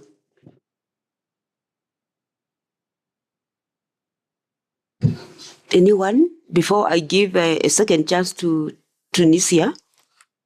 Okay, 1 minute. Less than that. In addition to the comment with regard to the different countries, what I would like from you before holding these meetings to provide us with this presentation before the meeting, so we can study before we come, because this will be better. We have very thorough, because we have slide number 1 or so, and I forget what is in number 1. So from now on, I think that it is better to give us this presentation before holding the meeting. Thank you very much. I want also to comment or ask a question. Yeah, you comment on the silencing of the gun by 2020. Yeah, did you conduct a research on countries within Africa, those countries probably who come up with a legal instrument to curb the gun and the implementation thereof? Yeah, you also stated that in your research, find out that number of youth, they prefer democracy. But when it comes to the leader abusing power, yeah, democracy. But on the other hand, you explain in your presentation the 3 triggers: unemployment, poverty, lack of basics need.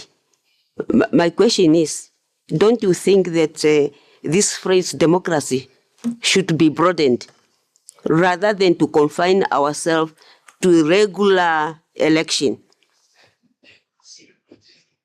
You understand what I'm trying to say? Okay, thank you. Yes.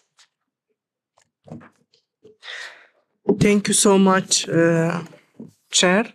And I would like to thank the presenters for his brief and a very crucial presentation. I have only one question regarding to the demand of unconstitutional or unlawful change of government in those areas, especially in Africa. What are the root causes as your research? Please, could you mention some of them? Thank you. The floor is now yours for thank you so much. If I miss any of the question, please feel free to remind me, but I think I tried to note some of the questions down. I'll start with the question on demand for removal of leaders by military. So in our studies, I think I highlighted one of the slides there, which showed the most important problems within the continent, according to citizens, how they ranked them. So they ranked that unemployment is one of the biggest problems, followed by management of the economy, then health, and all these other things. They also come below. But what they cited is that in as much as they support democracy, if leaders then abuse office, the citizens have indicated that they prefer the military to intervene.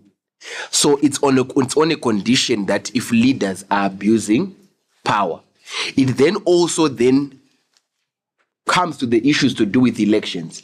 That citizens, according to our data, citizens, they do prefer the use of election in choosing leaders. But what they are questioning is the quality of those elections. So if elections are being rigged and are being manipulated, citizens are left with no choice because the only thing which they prefer as a means of choosing their leaders is being manipulated, and they don't have control over that. So they then rely on the military to say, military, please do allow us in removing these leaders who are abusing office. But what they are also saying is that even though the military is removed, they don't want a military government. They just want the military to remove the government and go back to the barrack. And we continue with the civilian rule. So it then speaks of what do we need to do with our elections so that citizens don't rely on the military in removing abusive leaders. It should just be elections that must be used in terms of changing a government. If a leader abuses office, we then have to go to an election. Elections are free and fair, then the leaders are removed. So it's on a condition that if leaders are abusing office, and we are in a country where elections are also seen as not being free and fair.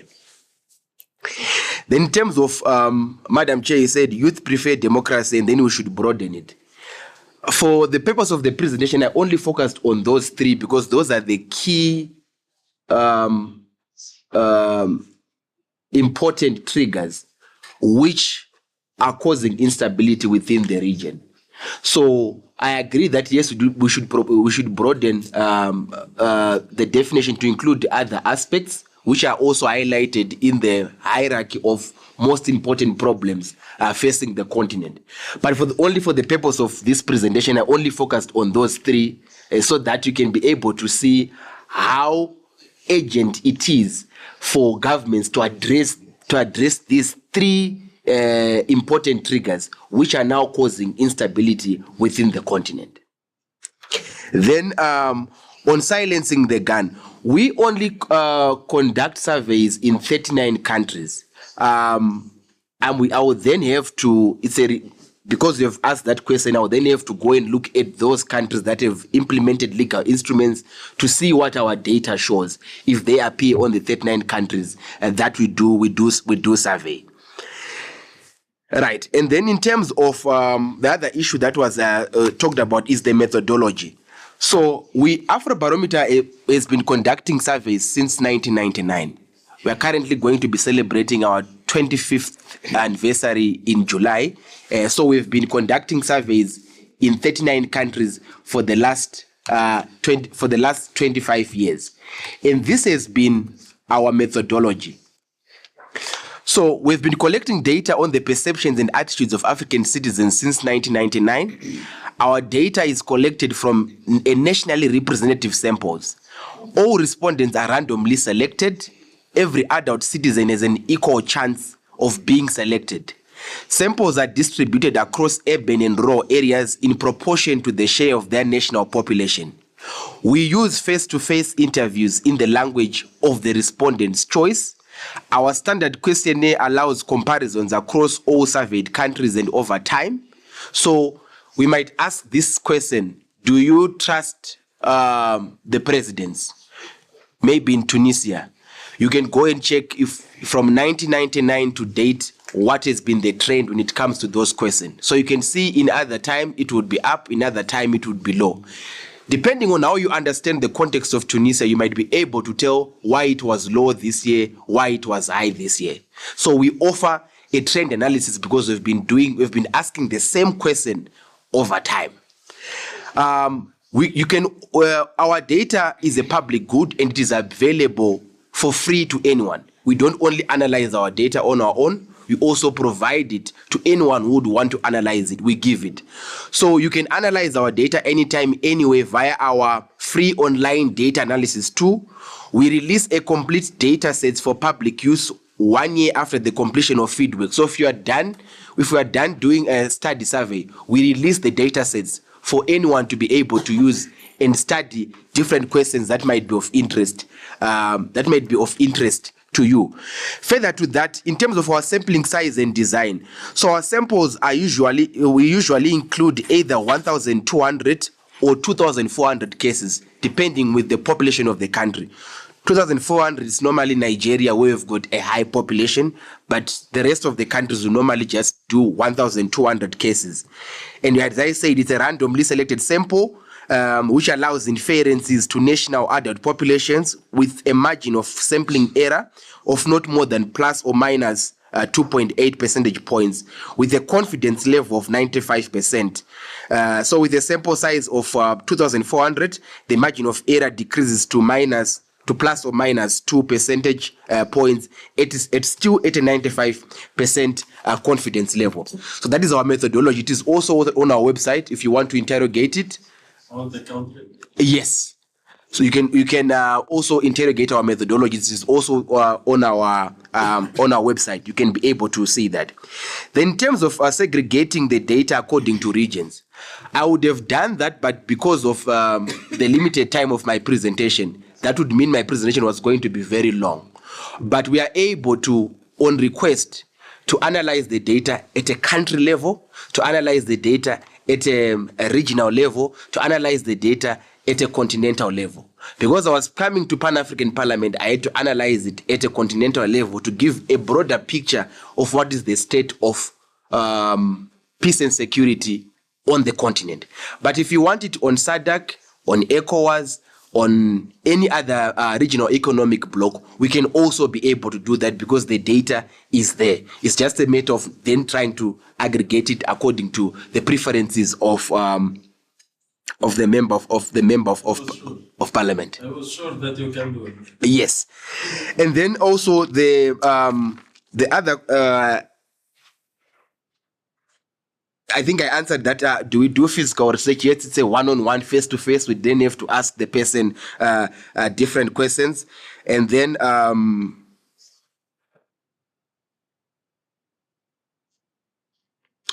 in terms of the confidence in our data, we do have confidence in our data. We have been in the game for the last 25 years. Our data has been used by the African Union. Different organs have used our data. For instance, the African Peer Review Mechanism report, which I highlighted, which was released last year on unconstitutional changes of government. On Chapter 6, they made use of our data in trying to explain the triggers of unconstitutional changes of government. At UN, they also make use of our data. So we are very much reliable. I think I've managed to answer some of the questions. If I have missed some of the questions, I would be glad to respond to them. Thank you, Madam Chair. Take note of the comment. Yes, I did take note of the comment. Was I supposed to comment on it? No. Okay.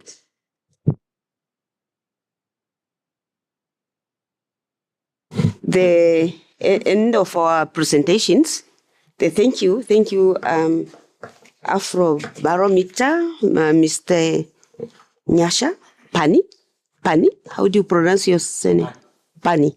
Yeah. See you again. This is the second time, eh? Yes. Yeah. This is the second time with us, cooperation.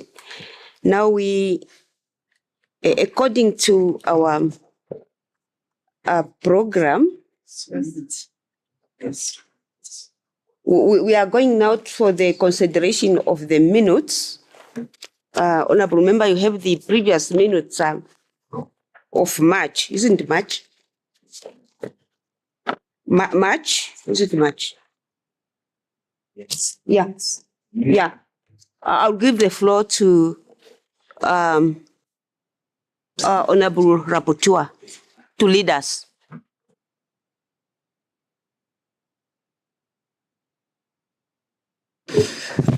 Thank you so much.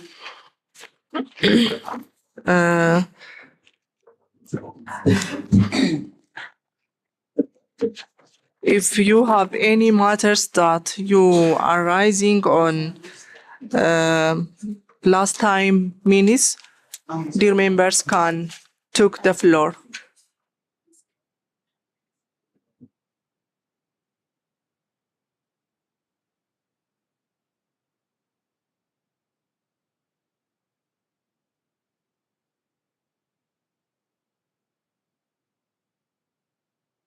some members were not present really. I was asking as to whether you have a chance to go through the minutes. And she's asking as to whether there are issues on matter arising.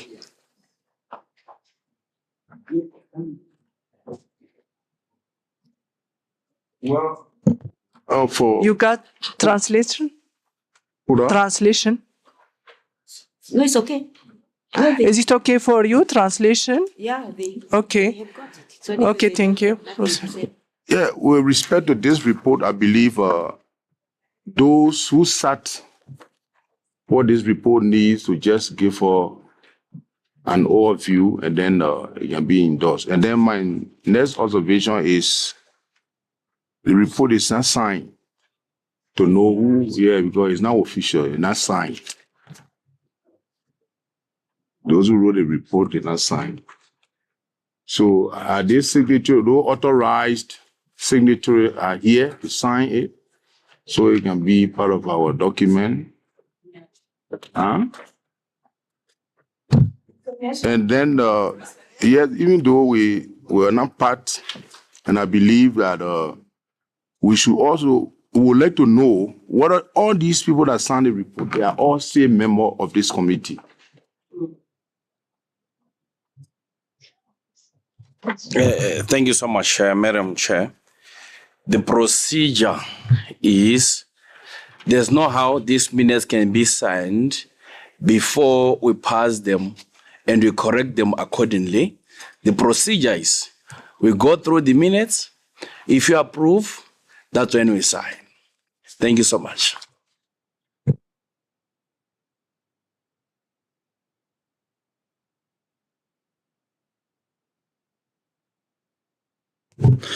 Oui, je suis. I am in agreement with our honourable colleague. First of all, we should go over the document, and if there are any changes to make, we will make the changes and then we sign. Thank you.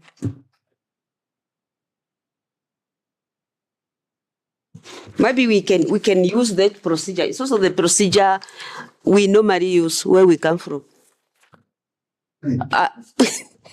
Yeah, we go first through the corrections of the minutes. Yeah, page 1,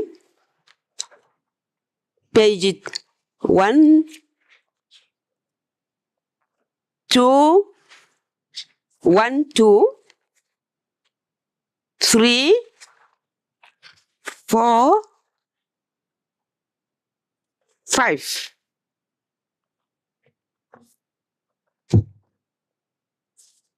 No correction. So we are going to, who will move for the? Yes. Okay. Then we will proceed to.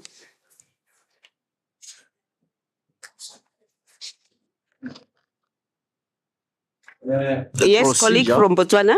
The procedure is, you can only correct or. Once we have a quorum. No, not a quorum per se. If the previous meeting is been available or present, that's when you can pass the minutes. If it was not available, there's no how I can say these are proper minutes. He said he was not available. No, what I mean is... No. You can only say these are proper minutes because we are present by that meeting. If you're not present by the previous meeting, there's no how you can say these are proper minutes. Yeah. Where do you get the proper? Well, we're not it's present. Okay. There are members who were present by then. You are present. No. Yeah. I'm saying him because it should show up here that who actually passed the minutes. No. He was by implication. He was just saying it's a good procedure. We proceed, isn't it? Yes, he just saying it's a good, it's a correct procedure. Madam Chair, listen, because what I'm saying, it should indicate in today's meeting, in today's minutes. What I'm saying, there's no how any other colleagues who was not present in the previous minutes to say these are correct minutes. He is not allowed procedural. The only who was present, That's the only one we can say these are proper minutes. The chairperson, Information, please. the acting chair. Yes, No. yeah, say information to the chair. Yes, please. Honorable from Liberia, you can defend yourself. This is a Not permanent. about defending. This is a permanent committee, right? Yes. Right? Yes. And is the committee consider itself as a plenary? When you are seated. Yes. So anybody that wrote a report or carry out report, you are now submitting to this body Exactly. to make endorsement. Yeah. It is based upon this that I said I can make a motion to approve the report. I don't necessarily got to be member of the people that wrote the report, but there's a plenary. We are in session now. So it legitimizes my motion. Can we, yes, Honorable Deputy? Merci. Thank you very much for giving me the floor, Madam Chair. Given that we are working on the session, first of all, I would like to remind you that in our regulations in this committee, these minutes were produced after the last meeting. And this last meeting, it was only the parliamentarians present and participated in this meeting can actually make any comments if there are things to modify or if things need to be added on these 5 pages. If there is nothing to modify or change, then we will adopt it. But first of all, I would need to inform you that the MPs who were present last time need to look at the minutes, go through the minutes, and if something needs to be amended, then they will be the ones to do that. Honorable from Libya. I have a note. We know that you're the vice president and the sister is the rapporteur, but Mr. here, what is the capacity? What is your capacity?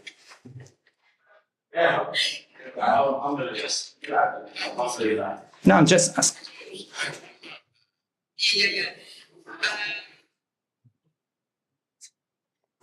Can I explain something? Yeah. Oh, okay.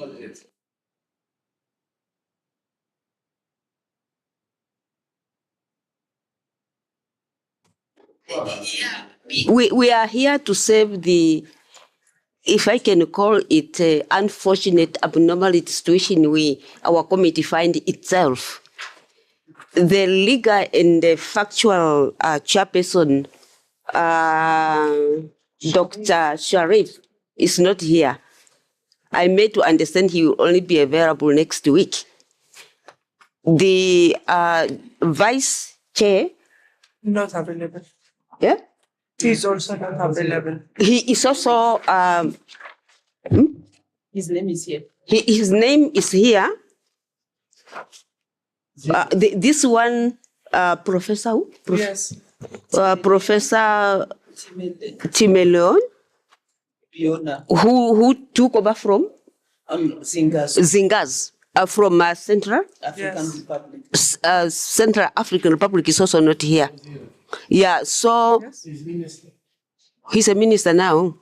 Good luck for him.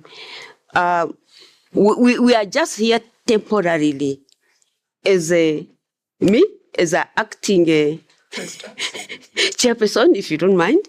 He's deputy chairperson. How you choose yourself to go in?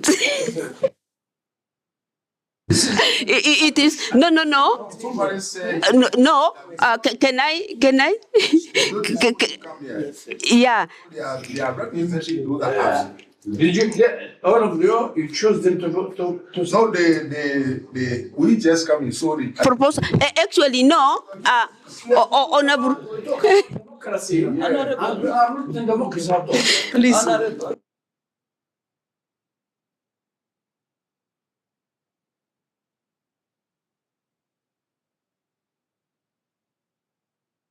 And in fact, it's a question. When I was asked by the clerk, I said, democratically, the people must. Yeah, you are just right. No. We can go back. If you come here. There is no problem. No. Why you tell this guy why you come? We are proposed to us. We are proposed to. The way forward is, Madam Chair, excuse me, sir. Madam Chair, if I'm recognized, please the way forward is, parliamentary-wise, where the presiding is absent, the co-presiding presides. In the absence of the co-presiding, the most senior person presides. So the fact that you guys are the old... Honorable. Yes. Well, yeah. No, he was just asking. So the fact that listen, the fact that you guys are the old people, we recognize because the chair that you have been here are asking. So automatically, it's just a simple answer. You are sitting in that capacity because those people that are supposed to be here are not here, and you are one of the senior lawmakers. This is why you're proceeding. Thank you. Please, Honorable. Thank you, Honorable, and thank you for Honorable from Liberia. We were supposed to start. I'm Marina da Trinidad. I'm the clerk of the committee, and I'm the one following all this, and I am in contact with all members of the committee, the bureau, especially the chairperson, the deputy chair, and the rapporteur. So I make contact with them. The chairperson of the committee informed me last week that he won't be able to be present the first week because he has other commitment in his national parliament.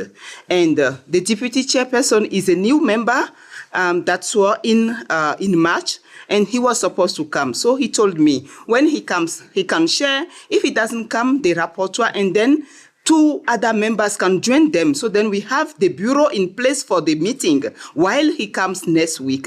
When we start the meeting at 9 o'clock, we had only 3 members in the room. And we waited up until 9:45 before we had another MP that came, Honorable from Liberia came, and then Honorable came, and after that, Honorable, we started the meeting, actually before he came. We had a presentation from AUC, and yeah, I'm explaining to you, and he had another commitment. He was supposed to come physically, but because of the commitment, we make pressure, and finally he decided to do it virtually. So he needed to go to another meeting. We needed to start this meeting for the bureau to be set up before we had someone else that is coming from AUC or African Union Commission. We need to have the bureau, the full bureau. So that's how I approached the members that were there at 9:30. Please, can you take over acting for this week while the chair and the deputy chair are not here? I'm the one, as the clerk of the committee, that approached them and requested them to please take over for the chairperson and deputy chair. They are not the one who designate themselves honorable. Thank you.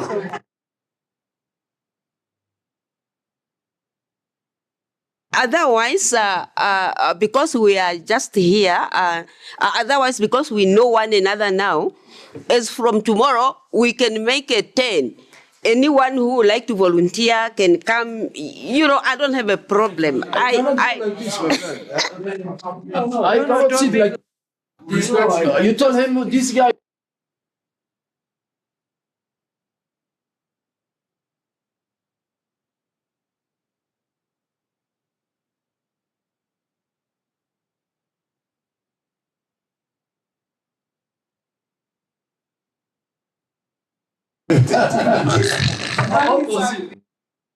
Procedure. Honorable members, it's almost 1 o'clock. Yes. I should think we have. No. Can we have made the correction, colleague? No. You are old member. You must try. You are a leader here. No. You forgive He can tell something before starting the meeting. Now we are last. What is discuss? I just realize the names. No. Colleague? Colleague? Madam Chairperson, order please. Yeah, colleague? Order, Point of- kindly. Did I give you the floor? Yeah, my no, brother? what I'm saying, it seems now we are no longer in a meeting. Yeah, Yeah, please, let's proceed with the meeting. okay. Yeah, thank you so much. Yeah, thank you. Let's proceed. Should we go through meta rising because we finished with the correction of the No, minutes? we're finished. The clerk, I'm happy because the clerk, she's back. What I raised because the point of procedure. I was saying. Him. There's no how we can adopt these minutes because he was not present during the previous minutes. Let someone who was present in that previous meeting to adopt today's minutes. Thank you so much. Can we adapt the meeting now? Honorable member from... No, he is he's an old member. I'm so old. Okay, I have one observation.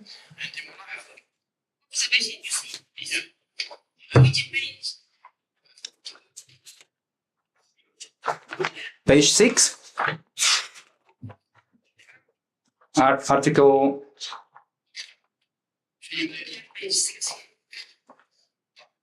Or 5.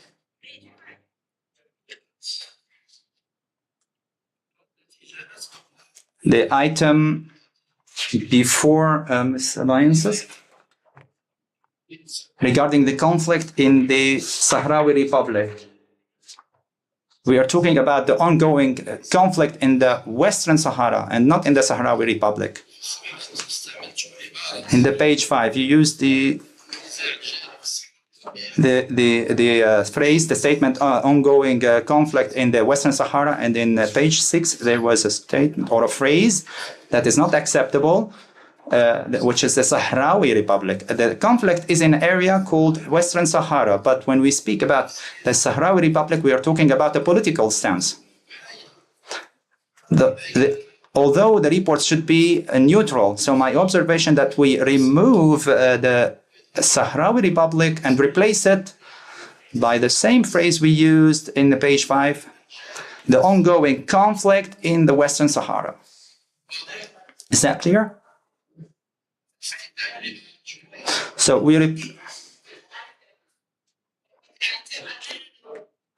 we just leave it like that because لا يمكن. No, it is not possible. Because this is a conflict between two parties about the existence of a republic or not. Page 6.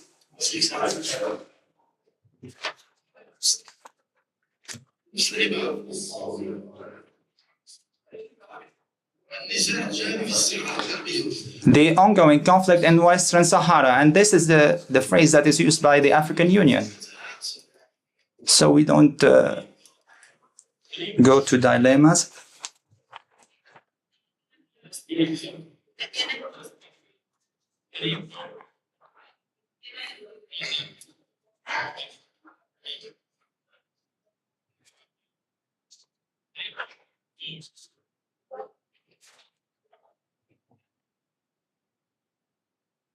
على ايش؟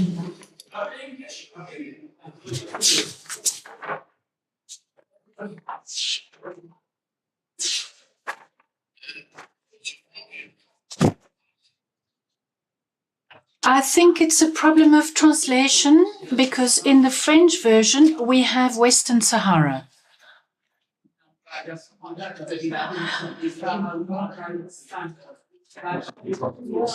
À la page 5. La 5. On page 5, on the first, they're talking about the Sahrawi Republic, whereas there isn't one. It's mentioned twice. It's the Western Sahara. So on page 5, we are talking about the Sahrawi Republic. And we know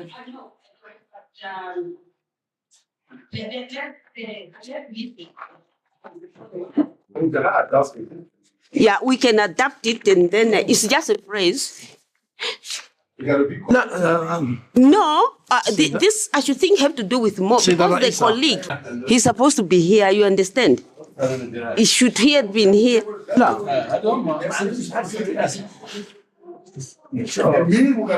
دابا تحلبوا.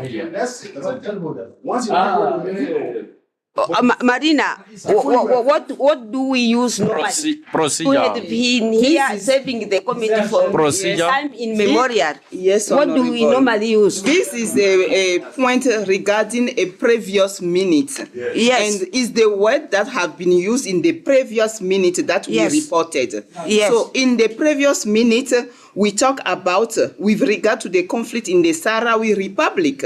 Yeah. Not in the Western Sahrawi. Yeah, so I can go back to the minutes and show you what has been said. Yeah, do that. Yeah.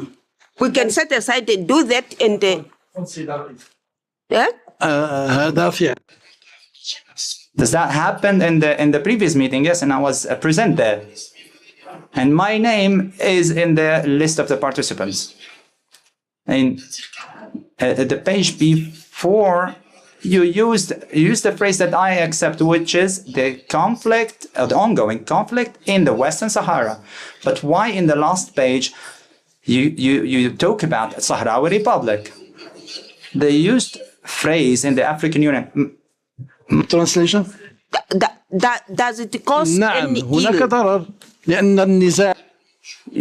Yes, it goes ill because the existing conflict, is about is there a republic or not. But when you document here that it is a Sahrawi Republic, then the committee is biased to one side. The phrase that is used by the African Union is the ongoing conflict in the Western Sahara. And that does not cause any harm to any party. So we are talking about a conflict in an area and not in a country. Why you are going to find out the correct as to whether this term cause harm, as to whether what's the correct word used by AU or as to whether they used to. Let's set aside these minutes be here until the correct terminology is used. We can proceed. We can proceed. She's going to make a research. We set aside like that. Okay, we proceed with number what? 3. Number 3, update of members of subcommittee on statelessness. Chairperson, I don't know. Can you help us, Rapporteur? You were there. No, I was not there, but... Yeah. Marina, the clerk will update us on this. the clerk. Yes,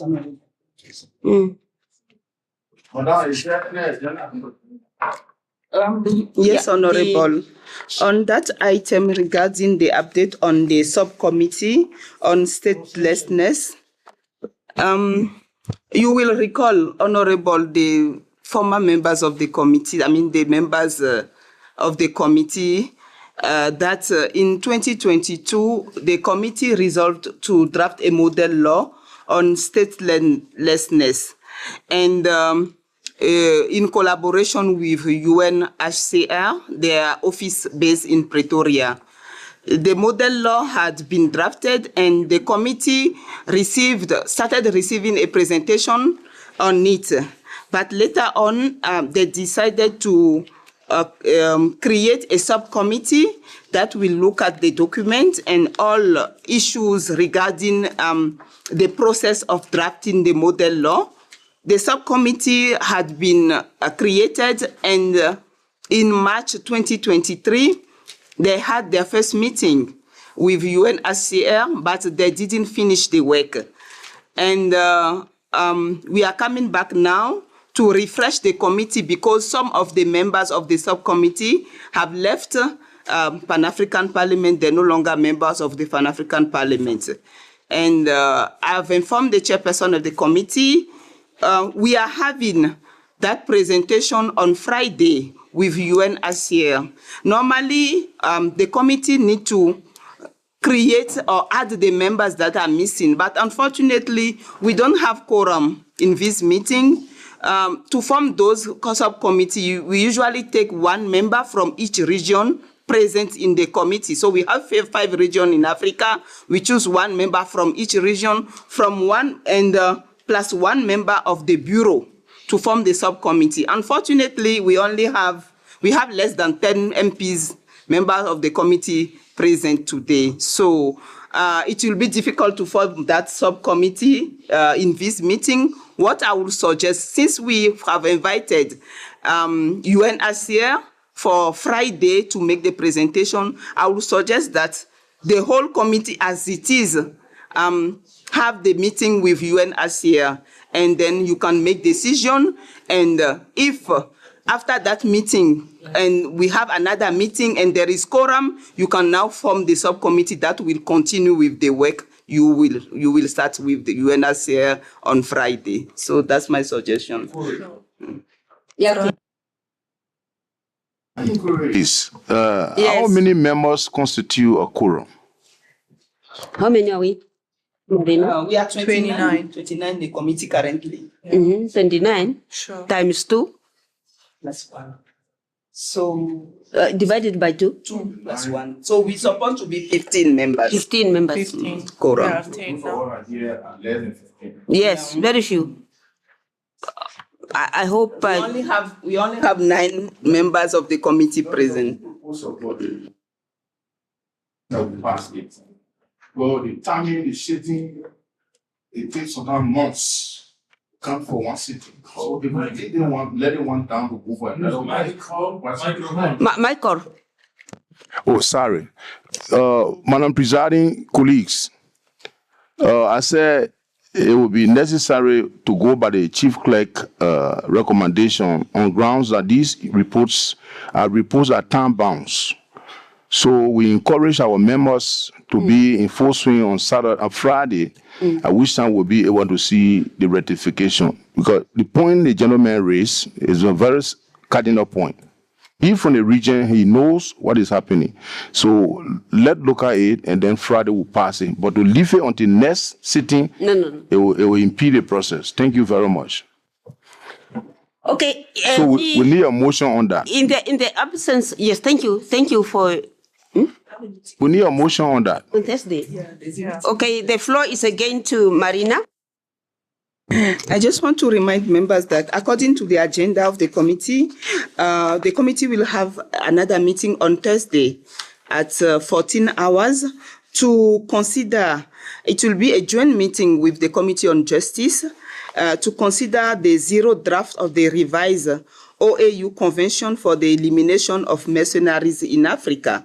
The committee is going to make a presentation in a plenary next week, but before that we are receiving experts from the African Union Commission that will take you through the convention, and they need the Pan-African Parliament input on it. So you are going to have a joint meeting with the other 2 committees on Thursday from 2 p.m.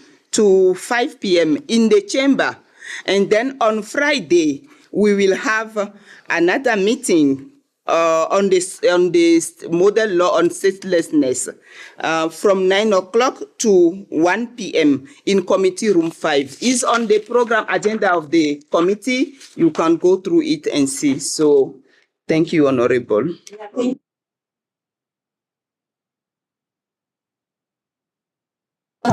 Yeah, tomorrow there is a seminar on AU team for 2024, and all PAP members are invited. It will be in the chamber, so you are all invited to that seminar. Thursday is your committee meeting at 2. It's in the morning. The morning. We ask only or with the other. On Thursday is only you, but your committee with other 2 committees at 2 p.m. In the morning, your committee, you don't have any work, but you will be meeting here in committee room 5. I think it's committee room in the chamber. In the chamber at 2 p.m. So, and then Thursday, 9 a.m. in committee room 5. You are the committee chief member. Yes. Create a challenge for us. We do have, Honorable, remember you are a new member. I circulated the list. I will add your number to the WhatsApp group. Yeah.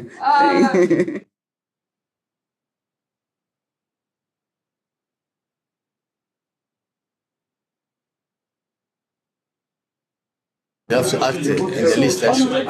Yeah, Marina, yes. With this, colleague, with this, at home I do like this.